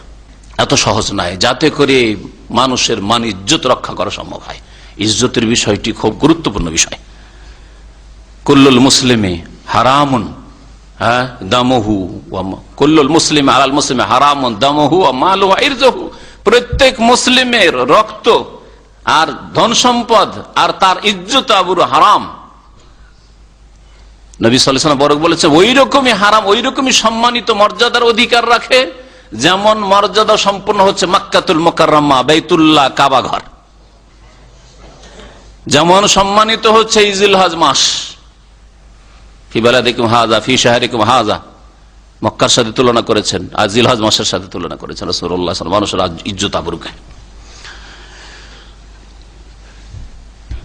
আল্লাহ পাক রব্বুল আলামিন ইরশাদ করছেন যে ওয়াল্লাযিনা ইয়ারমুনাল মুহসানাত, যারা সতী সাধ্যী নারীদের উপর অপবাদ দেবে, সুম্মা লাম ইয়াতু বিআরবাতি শুহাদা, অতঃপর 4টি সাক্ষী নিয়ে আসতে পারলো না, ফাজলিদুহুম সামানিনা জালদা, তাদেরকে কষাঘাত করো 80টি। ফাজলিদুহুম, তাদেরকে বেত্রাঘাত করো কত? সামানিনা জালদা, 80টি বেত্রাঘাত করো। এ হচ্ছে দুনিয়ার দণ্ডবিধান। এটা দেশের সরকার, হ্যাঁ, যার হাতে ক্ষমতা রয়েছে, অথবা সরকারের নায়েব, না খলিফার নায়েব হইতে পারে, প্রত্যেক শহরে আমির রয়েছে, গভর্নর রয়েছে, অথবা কাজী, আদালতে যে কাজী রয়েছে সে হচ্ছে সরকারের স্থলাভিষিক্ত, তারা এর বাস্তবায়ন করবে বা করাবে। এ হচ্ছে দুনিয়ার বিধান। যদি তওবা করে নয়, দুনিয়ার বিধান যে দণ্ডবিধান মাফ হবে না। কেউ যদি এরকম মিথ্যা অপবাদ দিল, তারপরে প্রমাণ করতে পারলো না, অথবা জেনায় লিপ্ত হইল, হ্যাঁ, তাহলে যদি বলে যে আমি তওবা করে নিচ্ছি, আর জীবনে এরকম কাজ করব না, হ্যাঁ, আর জীবনে মিথ্যা অপবাদ দেব না, আর জীবনে আমি জেনার কাছেও যাব না, তওবা যদি করে খালিস অন্তর থেকে, তাহলে দণ্ডবিধান কি মাফ হবে? দণ্ডবিধান, আস্তে করে যে বলছেন, এই জন্য ভালো করে শোনেন, দণ্ডবিধান মাফ হবে না, দণ্ডবিধান মাফ হবে না। যখন সরকারের কাছে সংবাদ পৌঁছে যাবে, যখন তার কেস ফাইল হয়ে যাবে, যখন সরকারের যে স্থলাভিষিক্ত আছে তার কাছে এই ঘটনা পৌঁছে যাবে, তখন আর মাফ করা হবে না। কিন্তু নবী করিম সাল্লাল্লাহু আলাইহি ওয়াসাল্লাম একটি হাদিস রয়েছে, তাআফুল হুদুদা ফিমা বাইনাকুম, তোমাদের ঘরে ঘরে ভিতরে যদি থাকে তাহলে পরস্পরকে ক্ষমা করে দাও। যদি দেখো যে একে এইরকম চরিত্রের নয়, একবার হয়তো ভুল হয়ে গেছে, আর একে মাফ করে দিয়ে ওপরে কথা না পৌঁছে, আর একে এখানে একটু ধমক টমক দিয়ে কিছু শাস্তি দিয়ে এখানে যদি তোবা করে নাই আর সংশোধন হয়ে যায়, ওপরে পৌঁছাবো না, দণ্ডবিধান যাতে কায়েম নাই। হতে পারে যে বিবাহিত হলে ওকে রজম করা হবে, অথচ লোক ভালো মানুষ, একবার ভুল হয়ে গেছে, হ্যাঁ, লোক ভালো মানুষ, কিন্তু এরকম অন্যায় কাজ হয়ে গেছে। তাহলে যতক্ষণ পর্যন্ত খলিফার কাছে অথবা খলিফার স্থলাভিষিক্ত যিনি আছেন তার কাছে খবর না পৌঁছেছে, ততক্ষণ পর্যন্ত সাধারণ মানুষ সেটাকে গোপনে রেখে যদি সংশোধন হয়ে যায় তাহলে সংশোধন করতে পারে। কিন্তু যদি চরিত্রহীন হয়, একবার না এর চরিত্র এইরকম, তাহলে গোপনে রাখা জায়েজ না। এবার যে সংশোধন করে নিবে, হাক সংশোধন করবে, ভুল হয় মানুষের, হ্যাঁ, একবার দুইবার পাঁচবার ছাড়ছেন, অথচ এর আগে জানা আছে খারাপ রিপোর্ট, কখনো লুকিয়ে রাখা জায়েজ নাই, বরং সরকারের কাছে এইরকম খবর পৌঁছে দিতে হবে, পৌঁছে দেওয়া ফরজ। আর আরো দুটি বিধান রয়েছে। তাহলে যারা অপবাদ দিয়ে থাকে জেনার অথবা সমকামিতার, আর যদি প্রমাণ না করতে পারে 4টি সাক্ষী দিয়ে, তাহলে 3টি বিধান আল্লাহ পাক নির্ধারণ করেছেন। একটা হচ্ছে কি বললাম কোরআন আয়াতে, ফাজলিদুহুম সামানিনা জালদা, 80টি বেত্রাঘাত করো। দ্বিতীয় বিধান হচ্ছে ওয়ালা তাকবালু লাহুম শাহাদাতান আবাদা, আর তাদের সাক্ষী কখনো তোমরা গ্রহণ করবে না, কখনো সাক্ষী নেওয়া যাবে না। নামাজি হোক, ধার্মিক হোক, সবকিছু ঠিক আছে, তারপরে যেহেতু অমুকের মেয়ে, অমুকের ছেলে অমুকের ওপর, হ্যাঁ, অপবাদ দিয়েছে, আর 4 সাক্ষী দ্বারা প্রমাণ করতে পারেনি জেনার অপবাদ দিয়েছে, অথবা জেনা অথবা সমকামিতা, অন্য ক্ষেত্রে নয়, হয়তো চুরির অপবাদ দিয়েছে, তো ওই ক্ষেত্রে কিন্তু এই বিধান নয়, কিন্তু হ্যাঁ, ওই ক্ষেত্রে বিধান, ওই ক্ষেত্রে অন্য শাস্তি দেবে, যেটা সরকার ভালো মনে করবে, যেটা খলিফা ভালো মনে করবে, সেই শাস্তি দেবে। আল্লাহ পাক বলছেন যে এদের শাস্তি, আরেকটি শাস্তি হচ্ছে দুনিয়ার শাস্তি, যে কখনো তোমরা তাদের সাক্ষী গ্রহণ করবেন, আর আদালতে কোনোদিন তার সাক্ষী গ্রহণযোগ্য থাকবে না। তৃতীয় শাস্তি হচ্ছে উলাইকা হুমুল ফাসিকুন, আর এরাই হচ্ছে পাপাচারী, ফাসিক, আল্লাহ পাকের নাফরমান, বিরুদ্ধাচরণকারী। ফাসিক মানে আল্লাহ পাকের বিরুদ্ধাচরণ, যারা ফাসাকা মানে বেরিয়ে যাও, আল্লাহর বিরুদ্ধাচরণ করা, আল্লাহর আনুগত্য থেকে বেরিয়ে যাও। আল্লাহর আনুগত্য থেকে কারা বেরিয়ে যায়? যারা পাপাচারী, হ্যাঁ, পাপিষ্ঠ। তো এরাই হচ্ছে পাপিষ্ঠ। আল্লাহ, তাহলে পাপিষ্ঠ হওয়া আর তাদের সাক্ষী গ্রহণ না করা। আর প্রথমটা কি হলো, যে 80টা বেত্রাঘাত করতে হবে। বেত্রাঘাত কখনো মাফ হবে না, যখন সরকারের কাছে খবর পৌঁছে যাবে, ওইটা হবে, পালন হবে, যদিও তওবা করে। এখন যদি তওবা করে তাহলে কি অবস্থা হবে? তার আগের আয়াতটা দেখুন, আল্লাহ পাক কি বলছেন, ইল্লাল্লাযিনা তাবু, তবে যারা তওবা করে নেবে, ফিরে আসবে আল্লাহ পাকের দিকে, মিন বাদে যা লেখা, এর পরে, মানে এইরকম অপবাদ দেওয়ার পর, অপবাদ দিল আর প্রমাণ করতে পারলো না 4 সাক্ষী দিয়ে, এরপরে যদি তওবা করে নেয়, ও আসলাহু, শুধু তওবা মানে তওবা পড়া নয়, মন্ত্র করা নয়, এই জন্য আসলাহ, এবং সংশোধন হয়ে গেল, নিজের সংশোধনও করে নিল, নিজে ভালো মানুষ হয়ে গেল, নেক হয়ে গেল, দেখা যাচ্ছে যে লোকটা নেক হয়ে গেছে, আর কখনো মিথ্যা কথা বলে না, আর কখনো এই রকমের কথা তার মুখে শোনা যায় না, কারো গীবত সমালোচনা, আর সাহস করা, কারো মান ইজ্জত নিয়ে খেলা করা, এইরকমও তার চরিত্র দেখা যায় না। ও আসলাহু, তাহলে সে ইসলাহ করে নিয়েছে, সংশোধন করে নিয়েছে। ফাইনাল্লাহ গফুর রহিম, জেনে রাখুক যে আল্লাহ পাকের বড় মার্জনাকারী আর বড় দয়াবান, আল্লাহ মাফ করবেন। তা আল্লাহ পাক এই কাবিরা গুনাহ মাফ করে দেবেন। এখন তওবা যদি করে তাহলে তার সাক্ষী কোনোদিন নেওয়া যাবে না, আজীবন সাক্ষী নেওয়া যাবে না। এই ক্ষেত্রে দুটি মত রয়েছে ফুকাহায়ে কেরাম আর তাফসীরকারদের, আর সালাফের জামানা থেকে, তাবেঈনদের জামানা থেকে এই মত চলে আসছে। তার মধ্যে সবচেয়ে সহিহ হচ্ছে যে হ্যাঁ, যদি তওবা করে নেয়, সংশোধন করে নেয়, তাহলে তার সাক্ষী কবুল করা যাবে। আর যদি ওই রকমই থেকে যায় যে না, যেমন আগে ছিল ওই রকমই এখনো, তাহলে আর সাক্ষী কোনোদিন তার নেওয়া যাবে না। ফাসিক, গুনাহগার, আল্লাহ জানে ফাসিক, পাপাচারী, এই নামটা উঠবে না, ওর ফাসিক নামটাই থেকে যাবে সারা জীবন। যদি তওবা করে আর ইসলাহ করে নেয়, সংশোধন করে নেয়, তাহলে ফাসিক নাম উঠে আল্লাহ ভীরু মুমিন হতে পারে, সে আর ফাসিক নয় তখন আল্লাহ পাকের খাতায়। তারপরে আর একটি বিধান আল্লাহ পাক উল্লেখ করছেন, সেটা হচ্ছে অপবাদ, কিন্তু নিজের ঘরে অপবাদ। নিজের স্ত্রী সম্পর্কে যদি স্বামী অপবাদ দেয় যে আমার স্ত্রী কুকাজে লিপ্ত হয়েছে, আমার স্ত্রী যে এই বাচ্চাটা ভূমিষ্ঠ হয়েছে এটা আমার নয়, দুই ভাষার যে কোনো ভাষা দিয়ে হইতে পারে, হয় বলছে আমার স্ত্রীকে আমি দেখেছি, অথবা যাই হোক দেখেছি আর শুনেছি, শুধু শুনেছি বলে চলবে না, কিন্তু শুনেছি তাহলে যারা বলছে হ্যাঁ তাদের 4টি সাক্ষী দিতে হবে, তার অন্য লোক দিয়ে যদি হয়। হ্যাঁ, অধিকাংশ ক্ষেত্রে আমাদের সমাজে কিন্তু এইরকম শোনা যায়, বিদেশে থাকে আর ওর স্ত্রী সম্পর্কে ওর মা শুনিয়ে দিয়েছে, ওর কেউ শুনিয়ে দিয়েছে, ওর প্রতিবেশী শুনিয়ে দিয়েছে, হতে পারে শত্রুতা আছে, এ বউকে রাখতে চায় না আসলে, এটাও তো হইতে পারে। হ্যাঁ, অথবা প্রতিবেশী শত্রুতা আছে, সুতরাং এদের মানহানি হোক, হ্যাঁ হ্যাঁ, যে কোনো শত্রুতা, যে কোনো উদ্দেশ্য আছে দুনিয়ার, সেই জন্য হয়তো মিথ্যা অপবাদ দিয়ে দিচ্ছে। আর দুটো মহিলার কাছ থেকে শুনে নিল, পুরুষের কাছ থেকে কারো কাছ থেকে শুনে নিল, আর বিশ্বাস করে ফেললো, আর বিশ্বাস করে সাথে সাথে তালাক, 3 তালাক, আর তালাক দেওয়ার পর আমাদের কাছে চলে আসে, হ্যাঁ বিবি হালাল করবে কি করে, আমি তোর আগে 3 তালাক দিয়েছি, কেন? শুনেছিলাম আমার স্ত্রী নাকি এরকম হ্যাঁ অপকর্মে লিপ্ত হয়েছে। এগুলো মূর্খামি, জেহালত এগুলো। নিজে যদি কেউ দেখে থাকে স্বামী স্ত্রীকে, তো একজন তো হইলো, আর তাকে 3 জন কোথায় খোঁজ করে বেড়াবে, দৌড় দেবে খোঁজ করার জন্য? হ্যাঁ, নিজের বাড়িতে একা আছে, সাধারণত 4 জন সাক্ষী একসাথে দেখবে এইরকম প্রমাণ করাই মুশকিল আছে। হ্যাঁ, ওই 4 জন খুঁজতে খুঁজতে মামলা খারিজ হয়ে যাবে, তাই না? হ্যাঁ, তো এই জন্য জেনা সহজে সাব্যস্ত করা যাবে না এইভাবে। এখন স্ত্রীর ব্যাপারে বিধান কিন্তু আলাদা। স্বামীকে বলা হয়নি যে যাও এখন আরো 3 জন খুঁজে নিয়ে এসো, না, কখনো না। কেন? এই জন্যই যে সাধারণত স্বামী স্ত্রীকে ভালোবাসে, আর স্ত্রীকে যদি রাখতেই না হয় তো এত বড় জুলুম কেনই বা করে, মিথ্যা অপবাদী কেন দিতে যাবে? রাখবে না, তালাক দিয়ে দিবে। হ্যাঁ, যখন অপবাদ দিচ্ছে তার মানে কথা সত্য বলছো। স্ত্রীর ওপর অপবাদ দিলে যে তার মানহানি, এই বোকা বুঝে না, অবশ্যই বোঝা উচিত তাকে। সুতরাং স্ত্রীকে না রাখতে হলে তালাক দিয়ে দেবে, আর রাখবো না সেজন্য মিথ্যা অপবাদ দিয়ে তালাক দেবো, এটা মূর্খ ছাড়া কেউ করতে পারে না, কারণ ওরও তো মানহানি। লোকেরা কি বলবে, আরে এই লোক দেখছো না, হের স্ত্রী এরকম কুকাজে লিপ্ত হয়েছে। কার বদনাম হচ্ছে, কার মানহানি হচ্ছে? স্বামীর, তাই না?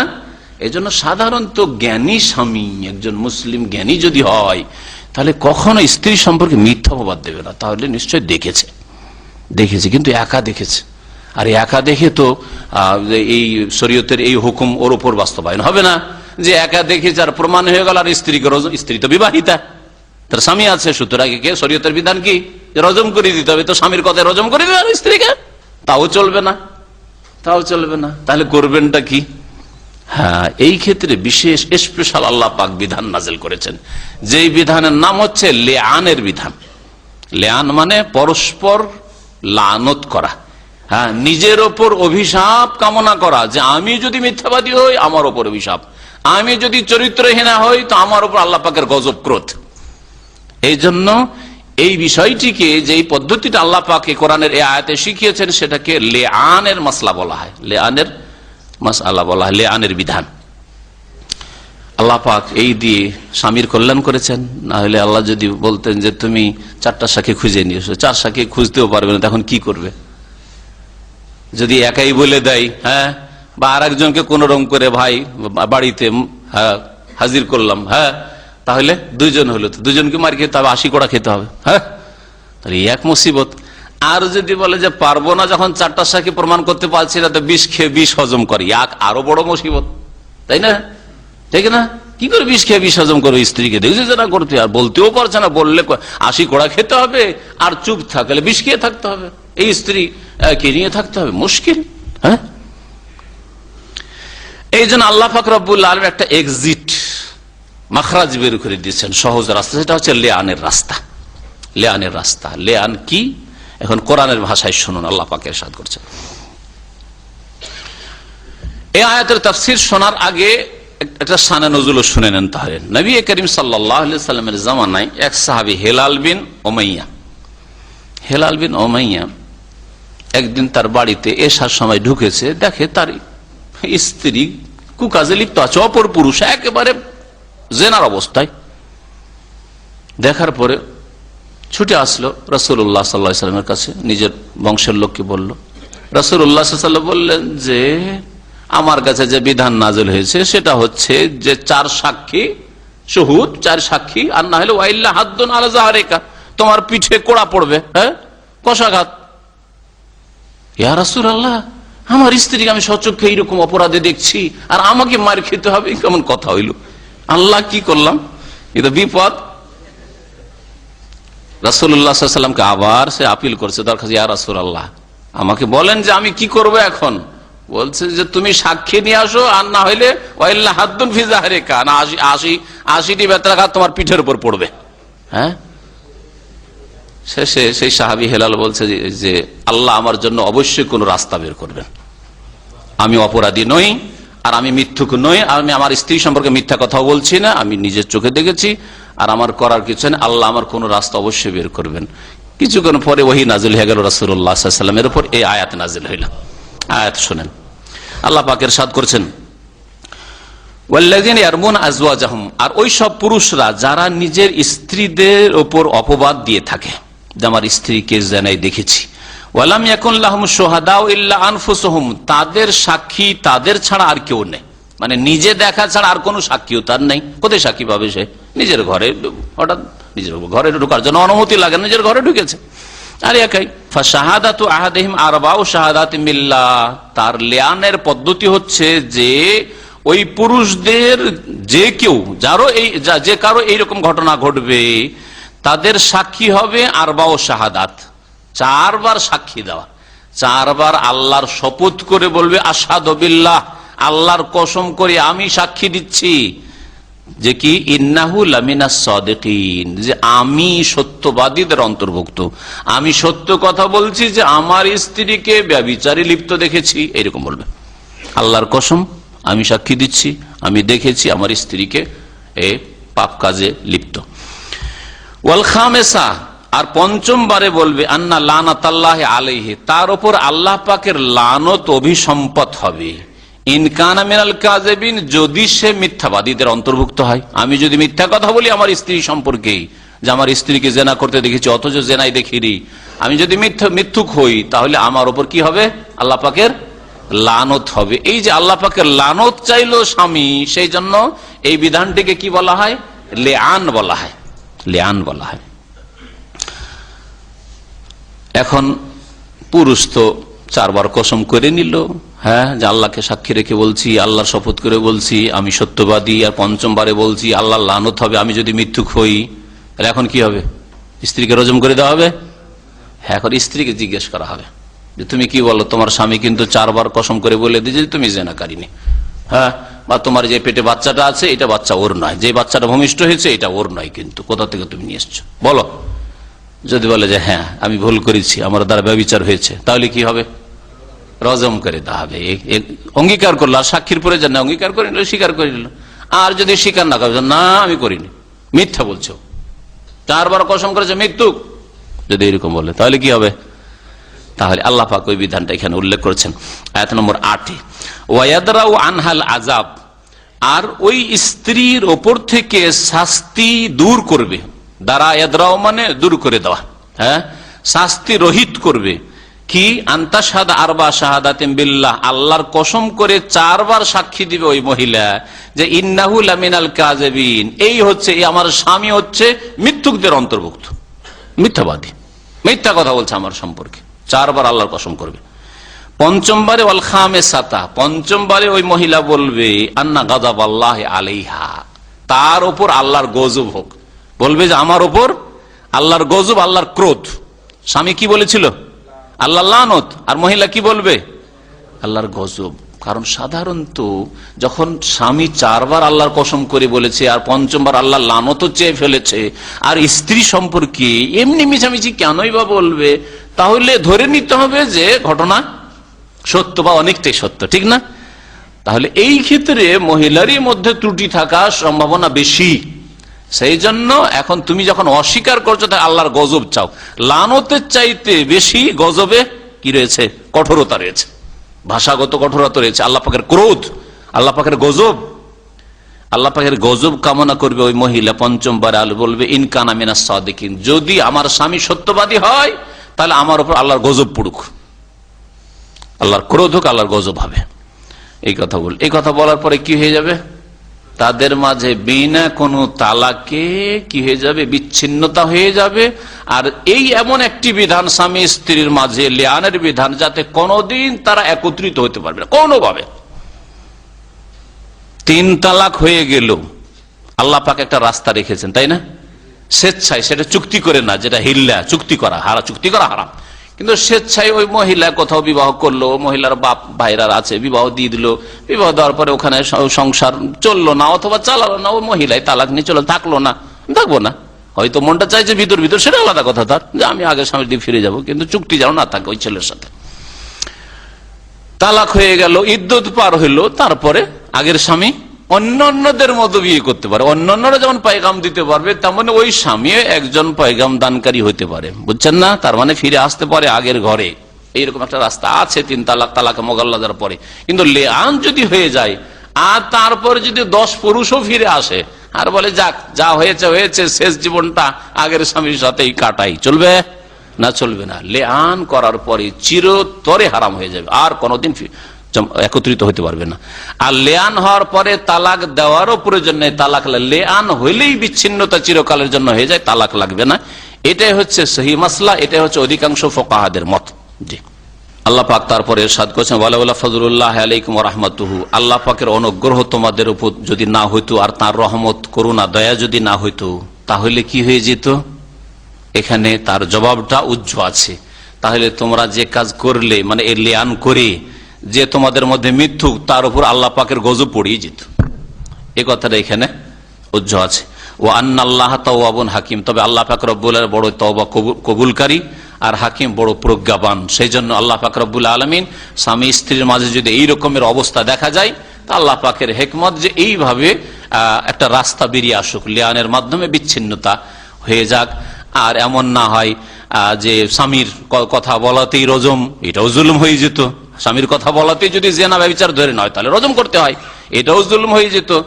আর স্বামী 4 সাক্ষী আনতে পারলো না, সেই জন্য তাকে এখন 80টি বেত্রাঘাত খেতে হবে, এটাও জুলুম হয়ে যেত। সেই জন্য আল্লাহ পাক রব্বুল আলামিন যে হাকিম, তার হিকমত প্রজ্ঞার ভিত্তিতে আল্লাহ পাক এই বিধান নাযিল করেছেন। আল্লাহ পাক রব্বুল আলামিন সূরা নূরের আয়াত নম্বর 11-তে ইরশাদ করেছে ইন্নাল্লাযীনা জাউ বিল ইফকি উসবাতুম মিনকুম লা তাহসাবুহু শাররাল লাকুম বাল হুয়া খায়রুল লাকুম লিকুল্লি ইমরিইম মিনহুম মাকতাসাবা মিনাল ইসম ওয়াল্লাযী তাওয়াল্লা কিবরাহু মিনহুম লাহু আযাবুন আযীম। এই আয়াত থেকে শুরু করে তাফসীরকাররা বলেছেন 10টি আয়াত পর্যন্ত, কেউ কেউ কিন্তু ভালো করে গভীরভাবে চিন্তা করে দেখলে আয়াত নম্বর 11 থেকে আয়াত নম্বর 26 পর্যন্ত, আয়াত নম্বর 11 থেকে আয়াত নম্বর 26 পর্যন্ত এই আয়াতগুলি, কতটি আয়াত হয়? 16টি আয়াত হয়ে যায়। এই 16টি আয়াত প্রায় সবগুলি নাযিল হয়েছে আয়েশা সিদ্দিকা বিনতে সিদ্দিক রাদিয়াল্লাহু তাআলা আনহা সম্পর্কে, তার যে দোষ মুক্তির ঘোষণা আল্লাহ পাকের পক্ষ থেকে, 7 আসমানের ওপর থেকে, লৌহে মাহফুজ থেকে, কোরআনে কারীমের ভাষায় আল্লাহ পাক নাজিল করে তাকে দোষমুক্ত আল্লাহ পাক ঘোষণা করেছেন। যেই মিথ্যা অপবাদ দিয়েছিল মুনাফিকদের নেতা আব্দুল্লাহ বিন উবাই বিন সুলুল, আর তার সাথে সাথে সাথ দিয়েছিল কিছু মুমিন মুসলিমরা যারা বিভ্রান্তির শিকার হয়েছিল। তাদের 3 জনের নাম উল্লেখ করা হয়েছে হাদিসে। একজন হাসান বিন সাবিত রাদিয়াল্লাহু আনহু, আর একজন মিস্তাহ বিন ওসাসা, আর আরেকজন মহিলা হামনা বিনতে জাহাস, রাসূলুল্লাহ সাল্লাল্লাহু আলাইহি ওয়াসাল্লামের বিবি উম্মুল মুমিনিন যায়নাব বিনতে জাহাসের বোন। এই 3 জন, 2 জন পুরুষ আর একজন মহিলা, এরা মুমিন আল্লাহ ভীরু হওয়া সত্ত্বেও তারা বিভ্রান্তির শিকার হয়ে গিয়েছিল। এই রটনাতে তারাও সাথে হইতেও পারে, মনে হয়েছে আরে শুনেছো কি এইরকম ঘটনা, আরে শুনেছো কি এইরকম ঘটনা, এইরকম করেছিল।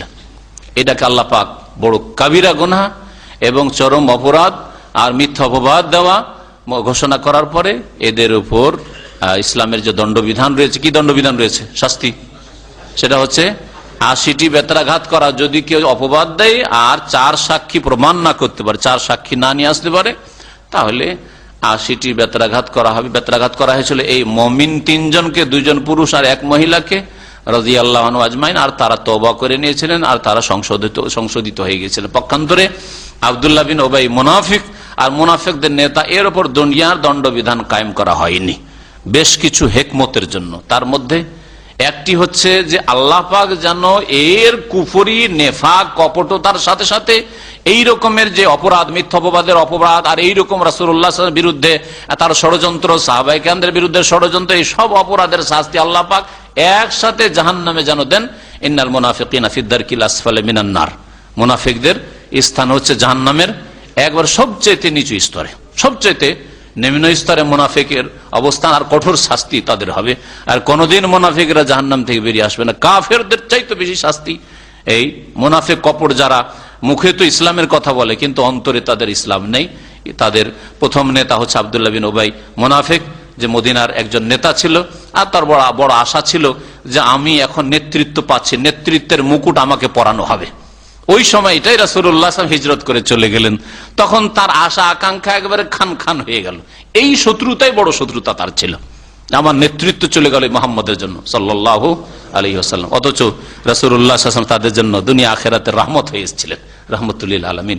এই রহমতকে সাদরে গ্রহণ করতে পারেনি হিংসা আর বিদ্বেষ আর শত্রুতাই, আর এই নেতৃত্বের লোভে যে কি হইলো, আমার নেতৃত্ব চলে গেল। তো মানুষের নেতৃত্ব আর মানুষের দুনিয়ার স্বার্থ মানুষকে গুমরাহ করে ফেলে, গুমরাহ করে ফেলে। আয়েশা রাদিয়াল্লাহু তাআলা আনহা রাসূলুল্লাহ সাল্লাল্লাহু আলাইহি ওয়াসাল্লামের সাথে জিহাদের সফরে গিয়ে, জিহাদের সফরে রাসূলুল্লাহ সাল্লাল্লাহু আলাইহি ওয়াসাল্লাম যখন যেতেন তখন বিবিদের মাঝে কোরআ করতেন। কোরআ বুঝেন? হ্যাঁ, যেটাকে আজকালকার মানুষের লটারি করে বুঝছে, মানে কার নাম আসে দেখি সবাইকে তা নিয়ে যাওয়া যাবে না। 9 জন স্ত্রী রাসূলুল্লাহ সাল্লাল্লাহু আলাইহি ওয়াসাল্লামের কোরআ করতেন যে যার নাম উঠবে ওকে নিয়ে যাবো, একজনকে সাথে নিয়ে যাবো। আর মহিলারা সেখানে গিয়ে যুদ্ধে অংশ নিত না। কোন মহিলা রাসূলুল্লাহ সাল্লাল্লাহু আলাইহি ওয়াসাল্লাম সাহাবীদের স্ত্রীরা অনেকে যেতেন আর তার আগে যুদ্ধে অংশ নিতেন না। যেমন আজকালকার কিছু গুমরাহ পথভ্রষ্ট আর মুনাফিক চরিত্রের লোকেরা বলে যে নবী সাল্লাল্লাহু আলাইহি ওয়াসাল্লামের জামানায় তো মহিলারা জিহাদের ময়দানে যেত, তো আমরা সেনাবাহিনীতে মহিলাদের ভর্তি করলাম তো অসুবিধা কি, পুলিশে মহিলাদের ঢুকাইলাম তো অসুবিধাটা কি? হ্যাঁ, এই চলবে না, এটা মুনাফিকদের কথা। রাসূলুল্লাহ সাল্লাল্লাহু আলাইহি ওয়াসাল্লামের সাথে জিহাদের ময়দানে যে সাহাবিয়াতরা যেতেন তারা কখনো অস্ত্র ধারণ করে লড়াই করতেন না। প্রয়োজনে কোনো সময় ওহুদে যদি ধরে থাকেন, তার যখন প্রয়োজনের তাগিদে যখন দেখছি যে কাফেররা একেবারে অনেক ক্ষয়ক্ষতি মুসলিমদের সাহাবায়ে কেরামদের করিয়ে দিল, তখন হয়তো কোনো এক সাহাবিয়া ধরেছিলেন, সেটা আলাদা বিষয়। আর তখনকার অন্তরে যে পবিত্রতা ছিল, এখন কি সে অন্তরের পবিত্রতা আছে? তারপরে সাহাবিয়াতরা যুদ্ধ করার জন্য যেতেন না, তারা বলছেন যে আমরা কি জন্য যেতাম? সেই সাহাবিয়াত মহিলাদের উক্তি বলছি, হাদিসে রয়েছে, কন্যা নোদাবিল জারহা, যারা আহত হয়ে যেত তাদেরকে আমরা চিকিৎসা করতাম, তাদের পরিচর্যা করতাম, হ্যাঁ, তাদের সেবা যত্ন করতাম। নাসকিল মা, আর পানি পান করাইতাম। পিপাসা লেগেছে মুজাহিদকে, সাহাবিকে পানি দিতাম, আমরা পানি পান করাইতাম। হ্যাঁ, ওয়ানারুদ্দুল কাতলা, কেউ শহীদ হয়ে গেছে আর পড়ে আছে, লাশ পড়ে আছে, ওইটাকে উঠিয়ে আমাদের তাঁবুতে নিয়ে আসতাম, আমাদের দিকে নিয়ে আসতাম, যাতে করে আর বেশি মানহানি করার কাফেররা সুযোগ না পায়। এই কাজগুলি করতাম। এই 3টি কথা শুধু বলেছেন। আর আমরা অস্ত্র ধারণ করতাম, আমরা লড়াই করতাম, আর আমরা ওই নাম লিখে আমরা জেহাদের ময়দানে নাম লিখাতাম, এসব কথা তো নাই। সুতরাং এই সেনাবাহিনীতে আর পুলিশে মহিলাদেরকে ভর্তি করা কোনো মুসলিম দেশে জায়েজ নয়। রাসূলুল্লাহ সাল্লাল্লাহু আলাইহি ওয়াসাল্লাম মোরাইসির যুদ্ধে গিয়েছিলেন। মোরাইসির যুদ্ধের অপর নাম হচ্ছে বানুল মুস্তালিকের যুদ্ধ। জায়গার নাম বা একটি কূপ ছিল, ওর নাম ছিল মোরাইসি। যেই গোত্রের বিরুদ্ধে যুদ্ধ হয়েছিল ওই গোত্রের নাম ছিল, কাফের গোত্রটির নাম ছিল বানুল মুস্তালিক, মুস্তালিক গোত্র। সেই জন্য গাজওয়াতুল মুস্তালিক, মুস্তালিকের যুদ্ধ অথবা মোরাইসির যুদ্ধ বলা হয়। এখানে এই যুদ্ধে রাসূলুল্লাহ সাল্লাল্লাহু আলাইহি ওয়াসাল্লাম আয়েশা রাদিয়াল্লাহু তাআলা আনহাকে নিয়ে গিয়েছিলেন। আর রাস্তায় তিনি নবী সাল্লাল্লাহু আলাইহি ওয়াসাল্লাম সাহাবায়ে কেরামদেরকে মদিনা পৌঁছার কিছু পূর্বে, মদিনার কাছাকাছি এসে এক জায়গায় অবস্থান করলেন রাতের শেষ অংশে। আর আয়েশা রাদিয়াল্লাহু তাআলা আনহার কাজায়ে হাজাতের প্রয়োজন হয়েছিল তখনকার যুগে। তো আর এমনিও তো মদিনাতেও কাজায়ে হাজাতের জন্য তখন বাথরুমের ব্যবস্থা ছিল না। মাঠে ঘাটে দূরে চোখের আড়ালে এইরকম জায়গায় গিয়ে পুরুষ নারীরা কাজায়ে হাজাত করতো। আমরাও দেখেছি, ছোটকালে আমরা দেখেছি যে মহিলারা রাতের অন্ধকারে যেহেতু কাজায়ে হাজাতের জন্য, তারপরে পুরুষরা মাঠে ঘাটে দূরে চলে গেল চোখের আড়ালে, এরকম ছিল। বাথরুমের ব্যবস্থা গ্রামাঞ্চলে ছিল না, এখন আলহামদুলিল্লাহ অনেকটাই হয়েছে। কাজায়ে হাজাতের জন্য আয়েশা রাদিয়াল্লাহু তাআলা আনহা গিয়েছিলেন। আর যার পরে হারিয়ে যায়, হার ছিল গলায় খসে পড়ে যায়। ফিরে আসেন, আসার পরে দেখেন যে হারটা নেই। আবার খুঁজতে চলে যান, দেখি খুঁজতে ওইদিকে চলে গেছেন। আর হঠাৎ করে রাসূলুল্লাহ সাল্লাল্লাহু আলাইহি ওয়াসাল্লাম নির্দেশ দিয়েছেন সাহাবায়ে কেরামদেরকে, চলো এখন তাড়াতাড়ি চলো, মদিনার উদ্দেশ্যে রওনা হয়ে যায়। সবাই রওনা হয়েছে। আয়েশা রাদিয়াল্লাহু তাআলা আনহা যেই হাউদাজটিতে, উটের ওপর যেটা থাকে মহিলাদের বসার জন্য অথবা পুরুষদের, যাতে করে ছায়া হয় একটু আর পর্দা হয়, হাউদা, ওইটাকে উঠিয়ে সাহাবীরা কয়েকজন মিলে উঠিয়েছে আর মনে করেছে যে এই হাউদার মধ্যে আয়েশা রাদিয়াল্লাহু তাআলা উম্মুল মুমিনিন আছেন। আর আয়েশা রাদিয়াল্লাহু তাআলা আনহা নিজেই সহিহ বুখারীতে তার এই হাদিস বর্ণনা করেছেন। বলছেন সেই যুগে মহিলাদের শরীর খুব পাতলা ছিল, দুবলা পাতলা হইতো আর হালকা। আমি তো খুবই হালকা ওজনের ছিলাম, কচি মহিলা ছিলাম। মনে করেছে যে আয়েশা ভিতরে আছে, আর ওরা হাউদাটাকে কয়েকজন মিলে উঠিয়ে উটের পিঠে চাপিয়ে দিয়েছে। আর খালি উটের পিঠে কোনো মানুষ নেই, আয়েশা রাদিয়াল্লাহু তাআলা আনহা উট চলছে। বেশ কিছু দূর চলে গেছে। সাফওয়ান বিন মুআত্তাল রাদিয়াল্লাহু তাআলা আনহু রাসূলুল্লাহ সাল্লাল্লাহু আলাইহি ওয়াসাল্লামের এক সম্ভ্রান্ত সাহাবী, তাকে নবী সাল্লাল্লাহু আলাইহি ওয়াসাল্লাম নিযুক্ত করেছিলেন এক বিশেষ দায়িত্ব দিয়ে। সেটা হচ্ছে তুমি সবার পিছনে থাকবে, আর কারো কোনো কিছু যদি ছুটে যায়, মাল সামান ছুটে যায় অথবা কেউ ছুটে যায়, সবকিছু দেখে পরে আসবে তুমি। মুজাহিদিনদের একেবারে শেষ পিছনে যে থাকে তাকে আরবিতে সাকা বলা হয়। 5 ভাগে তারা ভাগ করতেন। মুকদ্দমা মানে সামনে যে কমান্ডে থাকবে, আর ডানে মায়মানা মায়সারা থাকবে, আর পিছনে থাকবে, আর কাল্প মিডিলে যারা থাকবে ওদেরকে কাল্প বলা হয়। 5 ভাগে ভাগ করা হইতো। রণক্ষেত্রে যে জিহাদ ফি সাবিলিল্লাহ যে সাহাবায়ে কেরাম যেতেন হতে, তো পিছনে ওনাকে রাখা হয়েছিল যে পিছনে সবকিছু দেখে তুমি আসবে। তার মধ্যে আয়েশা রাদিয়াল্লাহু তাআলা আনহার খোঁজ করার পর আসছেন, দেখছেন কেউ নেই, আরে সবাই চলে গেছে, খোলা মাঠ পড়ে আছে, কোন একজন মানুষ নেই। রাসূলুল্লাহ সাল্লাল্লাহু আলাইহি ওয়াসাল্লাম চলে গেছেন, কেউ জানতে পারেনি যে আমি নেই, কিভাবে সব চলে গেল। যাই হোক, তিনি চাদরটা জড়িয়ে শুয়ে পড়লেন। আমি এখানে শুয়ে যাই, আর রাতের অন্ধকার হয়ে আছে, সকাল হলে যখন আমাকে দেখতে পাবে না, তো রাসূলুল্লাহ সাল্লাল্লাহু আলাইহি ওয়াসাল্লাম আসবেন অথবা আমার আপনজন কাউকে পাঠাবেন, তিনি তখন আমাকে নিয়ে যাবে। কারণ রাস্তা চেনা একজন মহিলার জন্য সম্ভব না যে একাই সে মদিনা চলে আসবে, সম্ভব না। ওখানে শুয়ে পড়েছেন। একটু যখন ফর্সা হয়েছে, আসছেন সাফওয়ান রাদিয়াল্লাহু তাআলা, সবকিছু দেখছেন, আরে একজন শুয়ে আছে কে যেন, আর চেহারাটা একটু খোলা ছিল, দেখেছেন যে, বলছেন যে পর্দার হুকুম নাযিল হওয়ার আগে আমি আয়েশাকে দেখেছিলাম আর তাকে দেখে চিনে ফেলেছিলাম। ইন্না লিল্লাহি ওয়া ইন্না ইলাইহি রাজিউন, রাসূলুল্লাহ সাল্লাল্লাহু আলাইহি ওয়াসাল্লামের বিবি, উম্মুল মুমিন, মুমিনদের মাতা, এখানে তাকে ছেড়ে দিয়ে লোকেরা চলে গেছে। সাফওয়ান রাদিয়াল্লাহু তাআলা উটটাকে বসিয়ে দিলেন আর শুধু ইশারা করলেন, কথাও বলেন, ইশারা করলেন যে আপনি উঠে যান। আর উটের রশিটা ধরে টানতে টানতে সামনে গিয়ে মদিনার কাছাকাছি কোনো এক জায়গায় রাসূলুল্লাহ সাল্লাল্লাহু আলাইহি ওয়াসাল্লাম অবস্থান করেছেন, ওখানে পৌঁছিলেন। আর ওখানে পৌঁছার পরে যখন জানতে পারলো লোকেরা, তখন আব্দুল্লাহ বিন মুনাফিক, আরে আজকে এই দুইজনের কেউ ভালো হয়ে ফিরে আসেনি, কেউ ভালো হয়ে ফিরে না, সাফওয়ান ভালো হয়ে ফিরেছে না আয়েশা ভালো হয়ে ফিরেছে, এসব গোলমাল করে ফিরেছে। আউযুবিল্লাহ, এমন কথা বলা শুরু করলো। এতে এই কয়েকজন সাহাবী যাদের নাম বললাম বিভ্রান্তির শিকার হলো। এরাও গিয়ে কল্পনা জল্পনা নানা রকম কথাবার্তা বলা শুরু করলো। আর তারপরে আল্লাহ পাক রব্বুল আলামিন 1 মাস ধরে ওহী বন্ধ রেখেছেন কাছাকাছি। সহিহ বুখারীতে রয়েছে 1 মাস ধরে ওহী আসে না। আয়েশা রাদিয়াল্লাহু তাআলা আনহাকে খবরই নেই, কিছুই জানছেন না তিনি। বেশ কয়েকদিন পরে এই মিস্তার মাকে সাথে নিয়ে রাত্রে বাথরুমে যাচ্ছেন কাজা হাজতে মাঠের দিকে, আর ওখানে গিয়ে একটু হোঁচট খেয়ে পড়ে গেছেন এই মিস্তার মা। তখন বলছে যে মিস্তা আমার এই যে এই বদ খারাপ ছেলেটা, এর জন্য আমি হোঁচট খেলাম। কি হয়েছে? বলছে আর জানো না, তুমি জানো না? আরে মেস্তা আর আরো সব কয়েকজন তোমার সম্পর্কে এইরকম কথা বলছে। আব্দুল্লাহ বিন উবাই মুনাফিক বলছে যে তুমি নাকি এইরকম কুকাজে লিপ্ত হয়েছে। আর সাথে সাথে কান্না শুরু করে দিলেন। সহিহ বুখারীতে লম্বা হাদিস রয়েছে, এখানে তাফসীর ইবনে কাসিরে লম্বা হাদিস উল্লেখ করা আছে, খুব সংক্ষেপে বলছি। এভাবে কয়েকদিন কেটে গেল। রাসূলুল্লাহ সাল্লাল্লাহু আলাইহি ওয়াসাল্লাম একবার এসে উপদেশ দিচ্ছেন, কিন্তু সেই মায়া পাচ্ছেন না। আয়েশা রাদিয়াল্লাহু আনহা বলছেন যে আমি ঘটনা জানছি না, আর আমি অসুস্থ, জ্বরও হয়ে গেছে আমাকে। রাসূলুল্লাহ সাল্লাল্লাহু আলাইহি ওয়াসাল্লাম আগে আসতেন, আমার একটু মাথায় হাত দিতেন, কপালে হাত দিতেন, একটু খোঁজ খবর ভালো করে নিতেন, কাছে এসে বসতেন, ঘনিয়ে বসছেন না, গায়ে হাতও দিচ্ছেন না, আর শুধু দূর থেকে জিজ্ঞাসা কেমন আছো জিজ্ঞাসা করে চলে যাচ্ছেন। কেমন কেমন যেন সন্দেহ লাগতো, একটু দূরে দূরে কেন রাসূলুল্লাহ সাল্লাল্লাহু আলাইহি ওয়াসাল্লাম? ঘটনা জানার পরে বুঝতে পারলাম যে হ্যাঁ এইরকম। রাসূলুল্লাহ সাল্লাল্লাহু আলাইহি ওয়াসাল্লাম উপদেশ দিচ্ছেন। আয়েশা রাদিয়াল্লাহু তাআলা বলছে আমি কোনো জবাব পাচ্ছি না, যে কি জবাব দেব আমি যদি বলি আপনাকে যে আমি সতী, তো আপনি বিশ্বাস করবেন না। আর যদি আমি বলি যে না আমি পাপে লিপ্ত হয়েছি, তাহলে আপনি বিশ্বাস করবেন, কিন্তু আল্লাহর কসম আমি কোনো কিছু জানি না। তাহলে কি করব বলেন? আমি তো ইউসুফ আলাইহিস সালামের বাপ যেমন বলেছিলেন, যখন ইউসুফকে তারা কূপে ফেলে দিল আর মিছামিছি গিয়ে বলল যে ওকে আকালা হুজেব, নেকড়ে বাগে খেয়ে নিয়েছে, হ্যাঁ ফাসাবরুন জামিন ওয়াল্লাহুল মুস্তাআনু আলা মা তাসিফুন, এই কথা বলা ছাড়া আর কিছু পাচ্ছি না। কি বলবো আমি? আল্লাহ পাক ধৈর্য ধরা তৌফিক দান করুন। এইভাবে পেরেশান থাকলে আবু বকর সিদ্দিক রাদিয়াল্লাহু তাআলা, আবু বকরের স্ত্রী আয়েশা রাদিয়াল্লাহু আনহা, রাসূলুল্লাহ 1 মাস ধরে পেরেশান থাকলেন।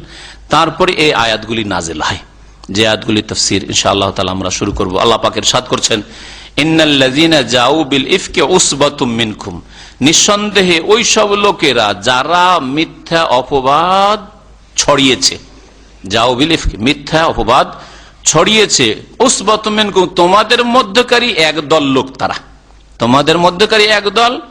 মুনাফিক যদি হয় তো বাহ্যিক মুসলিমদের মধ্যে সে শামিল হয়ে রয়েছে, কালিমা পড়া লোক। আর ওই যে আরো 3 জন ছিল, এরা মুসলিম, তারা সাহাবী, এরা তোমাদের মধ্যে এই কথাকে রটিয়েছে, লা তাহসাবুহু শাররাল লাকুম, হে মুমিন মুসলিমরা, হে আবু বকরের পরিবার পরিজনরা, তোমরা এই ঘটনাটিকে তোমাদের জন্য অমঙ্গল অনিষ্ট মনে করিও না। এটা কোনো মন্দ হয়নি, এতে কল্যাণ রয়েছে। আল্লাহ বলছেন অনেক জিনিস বাহ্যিক অমঙ্গল হইলেও তাতে মঙ্গল রয়েছে, সবসময় মনে রাখবেন। এই সুধারণা যদি আপনি রাখেন তো আপনার জীবনটা কামিয়াব হবে। দুনিয়ার যে কোনো ক্ষেত্রে আপনার রুজি উঠে গেল, ধরেন এখান থেকে সৌদি আরব থেকে, আপনি কখনো এটাকে অকল্যাণ মনে করবেন না, অমঙ্গল মনে করবেন। আল্লাহ পাক কোনো কল্যাণ রেখেছে। আমি হয়তো দেশে সেট হওয়ার সাহস করছিলাম না, আল্লাহ আমাকে সেট করতে চান, হ্যাঁ আমার জন্য হয়তো বেটার চান্স আল্লাহ পাক আগামীতে রেখেছেন, কিন্তু আমি এই সুযোগগুলি হয়তো হাতছাড়া হয়ে যাবে। এই সময়টাই গেলে আমার জন্য উপযোগী, আমার ছেলে মেয়েদের জন্য, আমার বিবির জন্য, আমার অর্থের জন্য, সবকিছুর জন্য আমার জন্য এখনই চলে যাওয়াটা ভালো হবে। এইভাবে কেন চিন্তা করছেন না? আপনার চাকরি চলে গেছে, পেরেশান হয়ে আছেন, শান্তি পাচ্ছেন না, আর করার কিছুই নেই, যে আল্লাহর ফয়সালা হয়েছে সেটাই হবে, ঠিক না? কিন্তু সুধারণা যদি রাখতেন যে যা অপ্রীতিকর আমি দেখছি তাতে আমার কল্যাণ রয়েছে, তাহলে এতে শান্তি পাবেন, এতে শান্তি পাবেন যে কোনো ক্ষেত্রে। মনে রাখেন আপনার জীবনে এইরকমই যদি আপনার স্ত্রী ছেড়ে দিতে হয়, হ্যাঁ, অথবা কোনো মহিলার স্বামী হারা হয়ে যায়, বিধবা হয়ে যায়, বা স্বামী জালেম তালাক দিয়ে দিল, ইত্যাদি ইত্যাদি, যা কিছু হোক না কেন, লা তাহসাবুহু শাররাল লাকুম, মনে রাখেন কখনো নিজের জন্য মন্দ মনে করবেন না, অনিষ্ট কর্ম মনে করবে না। বাল হুয়া খায়রুল লাকুম, বরং এতে তোমাদের জন্য কল্যাণ রয়েছে, এটা তোমাদের জন্য কল্যাণকর, এতে মঙ্গল রয়েছে। চিন্তা করেন আপনি, রাসূলুল্লাহ সাল্লাল্লাহু আলাইহি ওয়াসাল্লামের বিবি আবু বকরের মেয়ে, এই উম্মতের শ্রেষ্ঠ ব্যক্তি আবু বকর, তার মেয়ে, আর সমস্ত আম্বিয়া রাসূলগণের শ্রেষ্ঠ মুহাম্মদ রাসূলুল্লাহ, তার বিবির উপর মিথ্যা অপবাদ দেওয়া হচ্ছে। আল্লাহ বলছেন এতে তোমাদের জন্য কল্যাণ রয়েছে।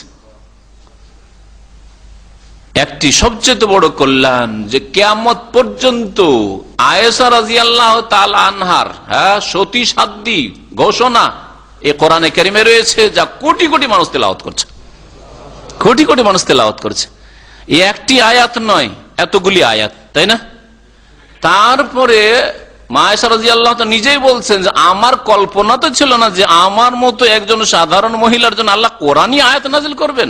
আমার ধারণা ছিল আমি যখন সতী সাধ্যি তো নবীকে স্বপ্ন যোগে আল্লাহ জানিয়ে দেবেন, নবীর স্বপ্ন ওহী, নবী স্বপ্নে জেনে নেবে যে তোমার বিবি সতী হয়েছে, তুমি খবরদার এইরকম কোন রকম চিন্তা করিও না, হ্যাঁ, আর এই মুনাফিকদের কথা শুনিও না, আর এই বিভ্রান্তিতে তুমি পেরেশান হইও না। হয়তো আল্লাহ নবীকে স্বপ্ন দিয়ে জানিয়ে দেবেন, মানে অন্য কোনো ওহী দিয়ে, যেমন হাদিস ওহী রাসূলুল্লাহ সাল্লাল্লাহু আলাইহি ওয়াসাল্লামের, এইভাবে জানিয়ে দেবেন। কিন্তু আমার ব্যাপারে আয়াত নাযিল হবে এতগুলি আমি কল্পনাও করিনি।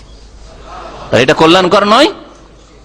আবু বকরের জন্য কল্যাণকর, তার পরিবারের জন্য কল্যাণকর, আয়েশা রাদিয়াল্লাহু তাআলা আনহার জন্য কল্যাণকর, নবী সাল্লাল্লাহু আলাইহি ওয়াসাল্লামের জন্য কল্যাণকর, সকল মুমিনের জন্য কল্যাণকর। হ্যাঁ, প্রত্যেক কষ্টদায়ক অপ্রীতিকর বস্তুতে কল্যাণ রয়েছে, কল্যাণের দিক রয়েছে। তারপরে আল্লাহ পাক রব্বুল আলামিন যে এই আয়াতগুলি নাজিল করে দিয়েছেন, কিয়ামত পর্যন্ত কোরআনে কারিমে থাকবে আর তা তেলাওয়াত হতে থাকবে আর হচ্ছে, এই আয়াত থাকা সত্ত্বেও একদল গোমরা পথভ্রষ্ট আজও পর্যন্ত মা আয়েশা রাদিয়াল্লাহু তাআলা আনহার উপর এই মিথ্যা অপবাদ দিয়ে থাকে। তাদের নাম জানেন আপনারা? জি হ্যাঁ। তাহলে চিন্তা করেন, এরা যদি আয়াতগুলি নাজিল না হইতো তাহলে বলতে পারতো যে আমরা মুসলিম হয়ে আছি, হ্যাঁ, আমরা মুসলিম হয়ে আছি, হ্যাঁ, আর আমরা যে অপবাদ দিচ্ছি এটা আমাদের কথা ঠিক, তাহলে বলা যেত না যে এরা কাফের। হ্যাঁ, কিন্তু আয়াত নাজিল হওয়ার পরেও যে আল্লাহ বলছেন যে আমার বান্দি আয়েশা সতী সাধ্যী, আর এই মুনাফিক চরিত্রের লোকেরা, হ্যাঁ, মুনাফিক আকীদার লোকেরা, এরা বলছে যে না, আয়েশা রাদিয়াল্লাহু তাআলা আনহার চরিত্র নষ্ট হয়েছে। তাহলে এরা কুফরি করলো না করলো না? কাফের, বড় কুফরি করলো। আয়াত একটি অস্বীকার করলে কাফের হয়, 16টি আয়াত রয়েছে এই মর্মে, হ্যাঁ, 10টি তো সরাসরি রয়েছে আয়েশা রাদিয়াল্লাহু তাআলা আনহা সম্পর্কে, আর তারপরে রাসূলুল্লাহ সাল্লাল্লাহু আলাইহি সাল্লাম, তারপরে আবু বকর ইত্যাদি এই সম্পর্কে আয়াতগুলি নাযিল হয়েছে। তো এই আয়াতগুলিকে অস্বীকার করলো নিঃসন্দেহে কাফির। আর এই কথা আমার নয়, আমি নকল করছি। ইমাম মালিক রহমতুল্লাহ আলাইহ, 4 ইমামের এক ইমাম, তিনি বলছেন যে কেউ যদি আয়েশা রাদিয়াল্লাহু তাআলা আনহা সম্পর্কে বলে যে আয়েশার মধ্যে এই দোষ ছিল, পাপে জড়িয়েছিল, তাহলে সে নিঃসন্দেহে কাফের, বড় কুফরি করলো। কারণ সে লিআন্নাহু মুকাজ্জিবুল লিল কোরআন, কারণ সে কোরআনকে মিথ্যা মনে করলো, কোরআনকে অস্বীকার করলো, মিথ্যা মনে করলো। কিন্তু আমরা ঢালাহারে বলবো না। যদি দেখা যায় যে তারা এইরকম কথা বলছে, তাদের মধ্যে যারা এরকম কথা বলবে অথবা এরকম কথা বিশ্বাস করবে যে আয়েশা রাদিয়াল্লাহু তাআলা চরিত্রহীনা ছিল, বিশ্বাস করে অথবা বলে প্রকাশ করে, তারা নিঃসন্দেহে কোরআন অস্বীকারী। আল্লাহ পাক ইরশাদ করছেন, বাল হুয়া খায়রুল লাকুম, বরং এই ঘটনা তোমাদের জন্য কল্যাণকর। লিকুল্লি ইমরিন মিনহুম মাকতাসাবা মিনাল ইসম, প্রত্যেক ব্যক্তির জন্য, প্রত্যেক মানুষের জন্য তাদের মধ্য থেকে অতটাই রয়েছে মাকতাসাবা মিনাল ইসম, যতটা গুনাহ উপার্জন করবে, যতটা পাপ উপার্জন করবে ততটাই তার প্রতিফল রয়েছে বা শাস্তি রয়েছে। ওয়াল্লাযী তাওয়াল্লা কিবরাহু মিনহুম, আর তাদের মধ্যে যে প্রধান ভূমিকা পালন করেছে, প্রধান ভূমিকা কে পালন করেছিল? আব্দুল্লাহ বিন উবাই মুনাফিক। এই কথা প্রথম রটাতে শুরু করেছে যে প্রধান ভূমিকা পালন করেছে, লাহু আযাবুন আযীম, তার জন্য রয়েছে মহাশাস্তি, তার জন্য মহাশাস্তি, আখিরাতের মহাশাস্তি রয়েছে। আর দুনিয়াতে কিয়ামত পর্যন্ত দেখেন তার সাথী সঙ্গী, তারই বংশের লোক সাদ বিন ওবাদা, নাম আসছে সাহাবীর, বলছেন কি রাদিয়াল্লাহু আনহু, সাদ বিন মুআযের নাম আসছে রাদিয়াল্লাহু আনহু, হ্যাঁ, আউস, হ্যাঁ, কবিলা আউস, খাজরাজের সাহাবায়ে কেরাম দের নাম আসছে, আনসারদের, মুহাজিরদের নাম আসছে রাদিয়াল্লাহু আনহু বলছেন। কিন্তু আব্দুল্লাহ বিন উবাইয়ের নাম আসলে আল্লাহর লানত হোক, ঠিক না? আল্লাহর লানত তার উপর। তাহলে দুনিয়া তো তার জন্য মহাশাস্তি রয়েছে, আর কবরের জীবনে মহাশাস্তি রয়েছে, আর আখিরাতে মহাশাস্তি রয়েছে। আল্লাহ পাক তারপর ইরশাদ করেছেন, লাউলা ইসসামিতুমুহু জান্নাল মুমিনুনা ওয়াল মুমিনাতু বিআনফুসিহিম খাইরান, যখন তোমরা শুনেছিলে, আসলে আছে লাউলা জান্নাল মুমিনুনা, যখন তোমরা শুনেছিলে, এই জন্য আমি ইসসামিতুমুহুর অর্থ আগে করে দিলাম। যখন তোমরা শুনেছিলে এই ঘটনা, হ্যাঁ, এই মিথ্যা অপবাদ, তখন কেন মুমিন পুরুষরা আর মুমিন নারীরা তাদের নিজেদের সম্পর্কে ভালো ধারণা রাখেনি, সুধারণা রাখেনি? জান্নাল মুমিনুনা ওয়াল মুমিনাতু বিআনফুসিহিম, নিজেদের সম্পর্কে খাইরান, সুধারণা কেন রাখেনি? যখনই তোমরা শুনলে যে আব্দুল্লাহ বিন উবাই মুনাফিক এইরকম কথা ছড়াচ্ছে, বা মিস্তাহ বলছে, হাসান বলছে, হামনা বলছে, সাথে সাথে তো এই তোমরা কেন ভালো ধারণা করনি, মন্দ ধারণা কেন করেছিলে? বিশেষ করে এই তিনজনকে বলা হচ্ছে, তোমরা কেন ওই আব্দুল্লাহ বিন ওই মুনাফিকের কথাই তোমরা ভাঁজ দিয়েছিলে? ওয়াকালু, আর কেন এরা বলেনি হাযা ইফকুম মুবিন, এটা হচ্ছে স্পষ্ট খোলাখুলি মিথ্যাপবাদ, খোলাখুলি এটা মিথ্যাপবাদ। এই কথা কেন বলনি? লাউলা যাও আলাইহি বিআরবাতে শুহাদা, যখন তোমরা এই অপবাদই দিয়েছিলে, তাহলে এই লোকেরা, এই যারা অপবাদ দিয়েছিল, এই লোকেরা কেন 4 জন সাক্ষী নিয়ে আসেনি? ফাইজলাম ইয়াতু বিশুহাদা, যখন এরা 4 সাক্ষী নিয়ে আসতে পারেনি, ফাউলাইকা ইনদাল্লাহি হুমুল কাযিবুন, তাহলে এরাই হচ্ছে আল্লাহ পাকের নিকটে মিথ্যাবাদী। এরা হচ্ছে আল্লাহ পাকের নিকটে কি? মিথ্যাবাদী। এখানে শুনে রাখেন ভালো করে, যদি কোন ঘটনা আসলেই সত্য হয়, আয়েশা রাদিয়াল্লাহু তাআলা আনহার ঘটনা থেকে সরে আজকালকার কোন ঘটনা নেই, ঘটনা সত্য আসলে জানা হয়েছে, আর 1 জন 2 জন দেখেছেন, 4 জন জমা করতে করতে পালিয়ে গেছে, প্র্যাকটিক্যাল ফিল্ড আর নেই, হ্যাঁ ঠিক না, আর 2 জনে বলে ফেলেছেন, তাহলে কি হবে? 3 জনে বলে ফেলেছেন, কি হবে? হ্যাঁ, আর ওই মহিলা, একটা শর্ত শুনে রাখেন, আরো এই কথার জেনে রাখেন, মহিলা কিন্তু সতী সাধ্য হইতে হবে। এর আগে এই মহিলার কোনো খারাপ রিপোর্ট নেই, অপর পুরুষের সাথে কখনো কথা বলতে আর রসিকতা করতে আর আমোদ ফুর্তি করতে দেখা যায় না, এইরকম চরিত্রের মহিলা হইতে হবে। হ্যাঁ, প্রথমবারে। আর এই মহিলা সম্পর্কে তো কোনো খারাপ কথা এতদিন ধরে শোনা যায়নি, 18 বছর 20 বছর বয়স হচ্ছে মেয়ের, কোনোদিন শোনা যায়নি। আর এমনিতেই কোথাও কোনো পুরুষের সাথে না রিক্সায় যেতে দেখা গেছে, স্কুল কলেজে, আর না কোনো পার্কে কোনো যুবকের সাথে চলাফেরা করতে দেখা গেছে, না কোনোদিন সিনেমাতে কোনো ছেলের সাথে যেতে দেখা গেছে, এইরকম কোনো রিপোর্ট নাই। তারপরে অপবাদ দিচ্ছেন, তাহলে? কারণ আল্লাহ বলেছেন ওয়াল্লাযিনা ইয়ারমুনাল মুহসানাত, সতী সাধ্বী, সতী সাধ্বীদের ওপর যদি মিথ্যা অপবাদ দেয়, তাহলে এখানে আর একটি মাসলা শুনে রাখেন। এই মাসলার আগে যে মাসলাটি বলছিলাম, সেটা হচ্ছে যদি অসতী মহিলার উপর কি অপবাদ দেয়, 2 জন 3 জন মিলে বলল এক মহিলা সম্পর্কে আগে থেকে খারাপ মহিলা, যার তার সাথে রিক্সায় চড়ে যায় বাজারে, হ্যাঁ একাই বাজারে ঘোরাফেরা করে, আর হাসি রসিকতা দেখা যায় করে, বেহায়া বেপর্দা, যে কোনো লোকের সাথে নির্জনে কথা বলতে দেখা যায়, ওর বাড়িতে লোকেরা ঢুকে, আর ওর ওপর যদি কেউ অপবাদ দিয়ে দেয়, আর 4 সাক্ষী পেশ করতে পারে, 1, 2 বা 3 পর্যন্ত পৌঁছিল, তাহলে কি হবে? তারপরে এদেরকে 80টা বেত্রাঘাত খেতে হবে না? কখনো না, 80 করা লাগবে না, কারণ সতী সাধ্য নয়, ওই মহিলা যেহেতু সতী সাধ্য নয়। কি হবে এই ক্ষেত্রে? যেহেতু 4 সাক্ষী নিয়ে আসতে পারেনি, সেই জন্য মহিলা আর জেনাও প্রমাণ হবে না, আর এরা যেহেতু সতী সাধ্য নয়, ওই মহিলা এমন মহিলার উপর অপবাদ দিয়েছে যে সতী সাধ্য নয়, এই জন্য এদের উপর 80 করাও লাগবে না। তবে এদেরকে একটু তাজির মানে কিছু শাস্তিমূলক, সরকার তাদের কিছু শাস্তি দেবে, খলিফা বা খলিফার স্থলাভিষিক্ত তাদের কিছু শাস্তি দেবে, যাতে করে এইরকম কাজ না করে। হ্যাঁ, কিন্তু 80 করা লাগবে না। আর তাজির সম্পর্কে একটা হাদিসে রয়েছে যে তাজির 10 করা, 10টি বেত্রাঘাত করলে, যদিও অনেকে বলেছে এটাকে বাড়ানো যেতে পারে 40-এর নিচে থাকলে ভালো, যেন সর্বনিম্ন যে শরীয়তে নির্ধারিত হদ রয়েছে সেটাতে না পৌঁছে, ইত্যাদি, আল্লাহু আলাম। কেউ বলেছে 80-এর নিচে থাকলে হইল। আর একটি মাসলা বলতে গেছিলাম, কি ওটা? 2 জন 3 জন, হ্যাঁ 3 জন পর্যন্ত সতী সাধ্বী রমণীর ওপর অপবাদ দিল, আর 4 জন পৌঁছিতে পারলো না, তাহলে কি হবে? কোড়া খেতে হবে, জি কোড়া খেতে হবে, এই জন্য সাবধান। আচ্ছা, এরা তো মিথ্যাবাদী নয়। আর একটি বলছিলাম, ভুলে গেছে মাসলা বলছিলাম যে ঘটনা আসলে ঘটেছে, ঘটনা আসলে ঘটেছে, কিন্তু সাক্ষী প্রমাণ 4টা পেশ করতে পারলো না, 1টা 2টা 3টা পর্যন্ত গেল, দিয়ে আর পারে না, তাহলে কি হবে? এদেরকে কি বলবেন? না, আয়াতে বলছে ফাউলাকা ইনদাল্লাহি হুমুল কাযিবুন, এই কথাটা বুঝতে চাইছি। এরা যদিও আসলে কিন্তু মিথ্যুক নয়, ঘটনা ঠিক ঘটেছে, কিন্তু 4 জন হাজির করতে পারলো না, 2 জন 3 জন পর্যন্ত থেকে গেল। এরা যদিও সত্যবাদী, কিন্তু আল্লাহ পাকের নিকটে মিথ্যাবাদী, এই কথাটা বলতে চাইছিলাম। ফাউলাকা ইনদাল্লাহি, এই জন্য ইনদাল্লাহ কথাটা লিখেছেন, ইনদান্নাস বা নিজেরা আসলে সত্যবাদী, কথা তো সত্য বলতে গিয়েছিল, কিন্তু কথা সত্য বলতে গিয়ে এই জন্য মুখ খুলতে হবে না অতক্ষণ পর্যন্ত, তখন 4 জন না জমা করতে পারবেন। 4 জন সাক্ষী হাজির না করতে পারলে মুখ খুলবেন না। জবান যদি খুলে দেন তাহলে তো সমাজে প্রচার হয়ে গেল, আরে 1 জন 2 জন 3 জন বললেই তো সমাজে এই কথা তো দ্রুত ছড়াবে, হ্যাঁ এইরকম কথা খুব দ্রুত ছড়াবে, তাহলে তো মিথ্যা অপবাদ দিয়ে দিলেন আপনি, হ্যাঁ, সেই জন্য কোড়া খেতে হবে।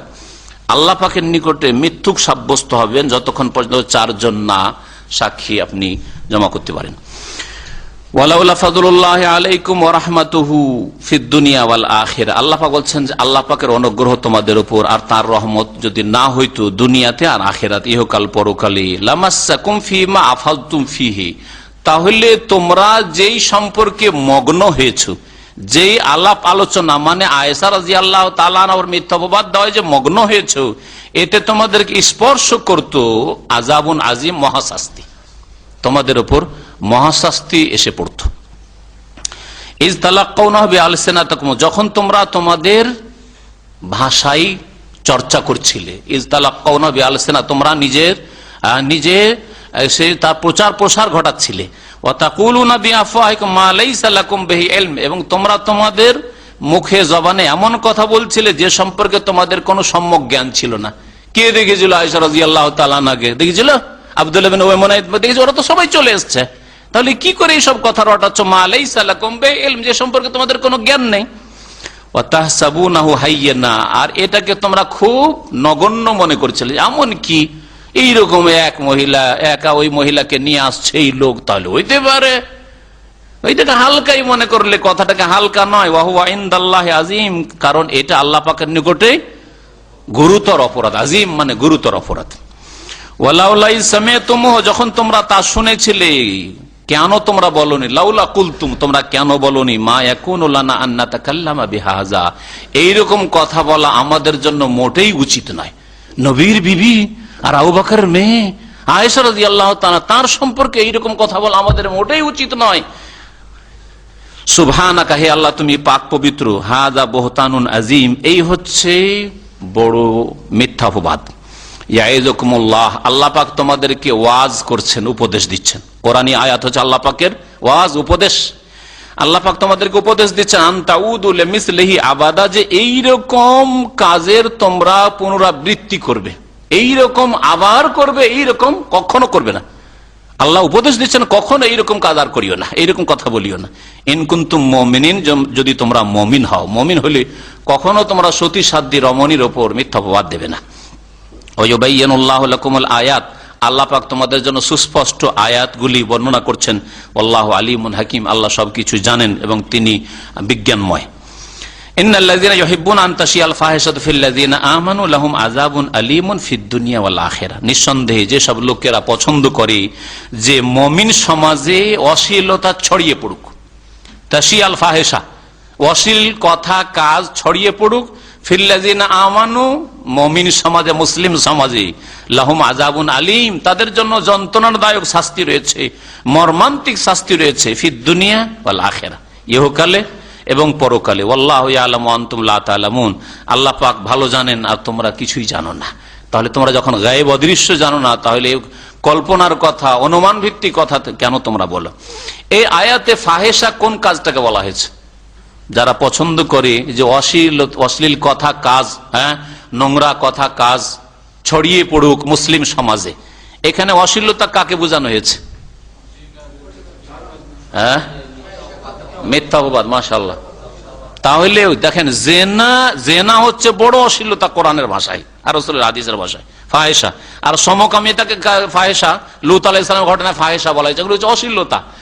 আর তার সাথে সাথে অশ্লীলতা যেগুলি জেনা পর্যন্ত পৌঁছায়, জেনার পরিবেশ তৈরি করে দেয়, অশ্লীলতার পরিবেশ তৈরি করে দেয়, যেমন নোংরা ছায়া ছবি, মহিলাদের ছবি, মহিলাদের শরীর উলঙ্গ থাকা, পেট পিঠ উলঙ্গ থাকা, হাত খোলা থাকা ইত্যাদি, আল্লাহ পাক রব্বুল আলামিন যেসব ঢাকতে বলেছেন না ঢাকা, এইরকমই পুরুষদের রান খোলা থাকা, হ্যাঁ, পুরুষদের একেবারে টাইট কাপড় পরা, মহিলাদের পাতলা কাপড় পরা, টাইট কাপড় পরা, এগুলি হচ্ছে সব অশ্লীলতা। এইরকমই যত রকমের ফিল্ম আছে, ব্লু ফিল্ম সবচেয়ে বড় ফাহেসা, হ্যাঁ, কারণ ব্লু ফিল্ম মানে কাবিরা গুনাহ, এতে কোনো সন্দেহ নেই।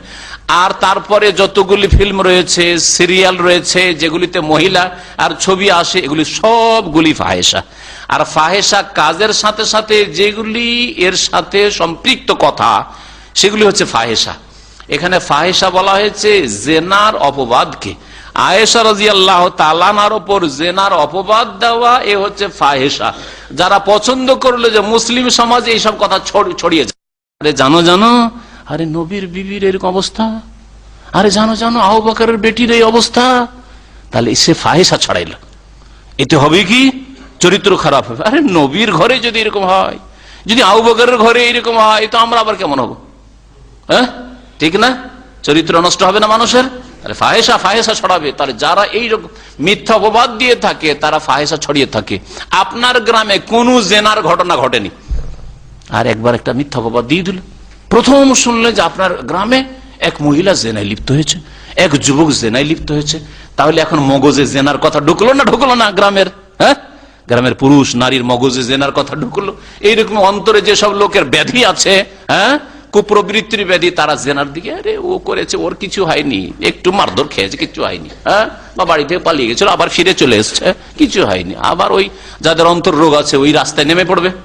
তাহলে যারা পছন্দ করে যে মুসলিম সমাজে অশ্লীলতা ছড়িয়ে পড়ুক, যদি মিথ্যা অপবাদ দেওয়াটা কি অশ্লীলতা আল্লাহ বলেন, তাহলে যারা ফিল্মের ছবি, ফিল্মের সিডি, ফিল্মের ক্যাসেট ছড়াচ্ছে, সিনেমা হল খুলছে, অথবা এইরকম ভাবে যে কোনো ভাবে ইন্টারনেটের মাধ্যমে অশ্লীলতা ছড়াচ্ছে, আর ইন্টারনেট বাড়িতে একেবারে স্বাধীনভাবে ছেলে মেয়েদের কাছে রেখে দিয়েছে, ইচ্ছা মতো যখন ইচ্ছা ছেলে মেয়ে ব্যবহার করুক, হ্যাঁ, তাদের জন্য কি শাস্তি রয়েছে? লাহুম আযাবুন আলীম, তাদের জন্য মর্মান্তিক শাস্তি রয়েছে দুনিয়াতেও আর আখিরাতে।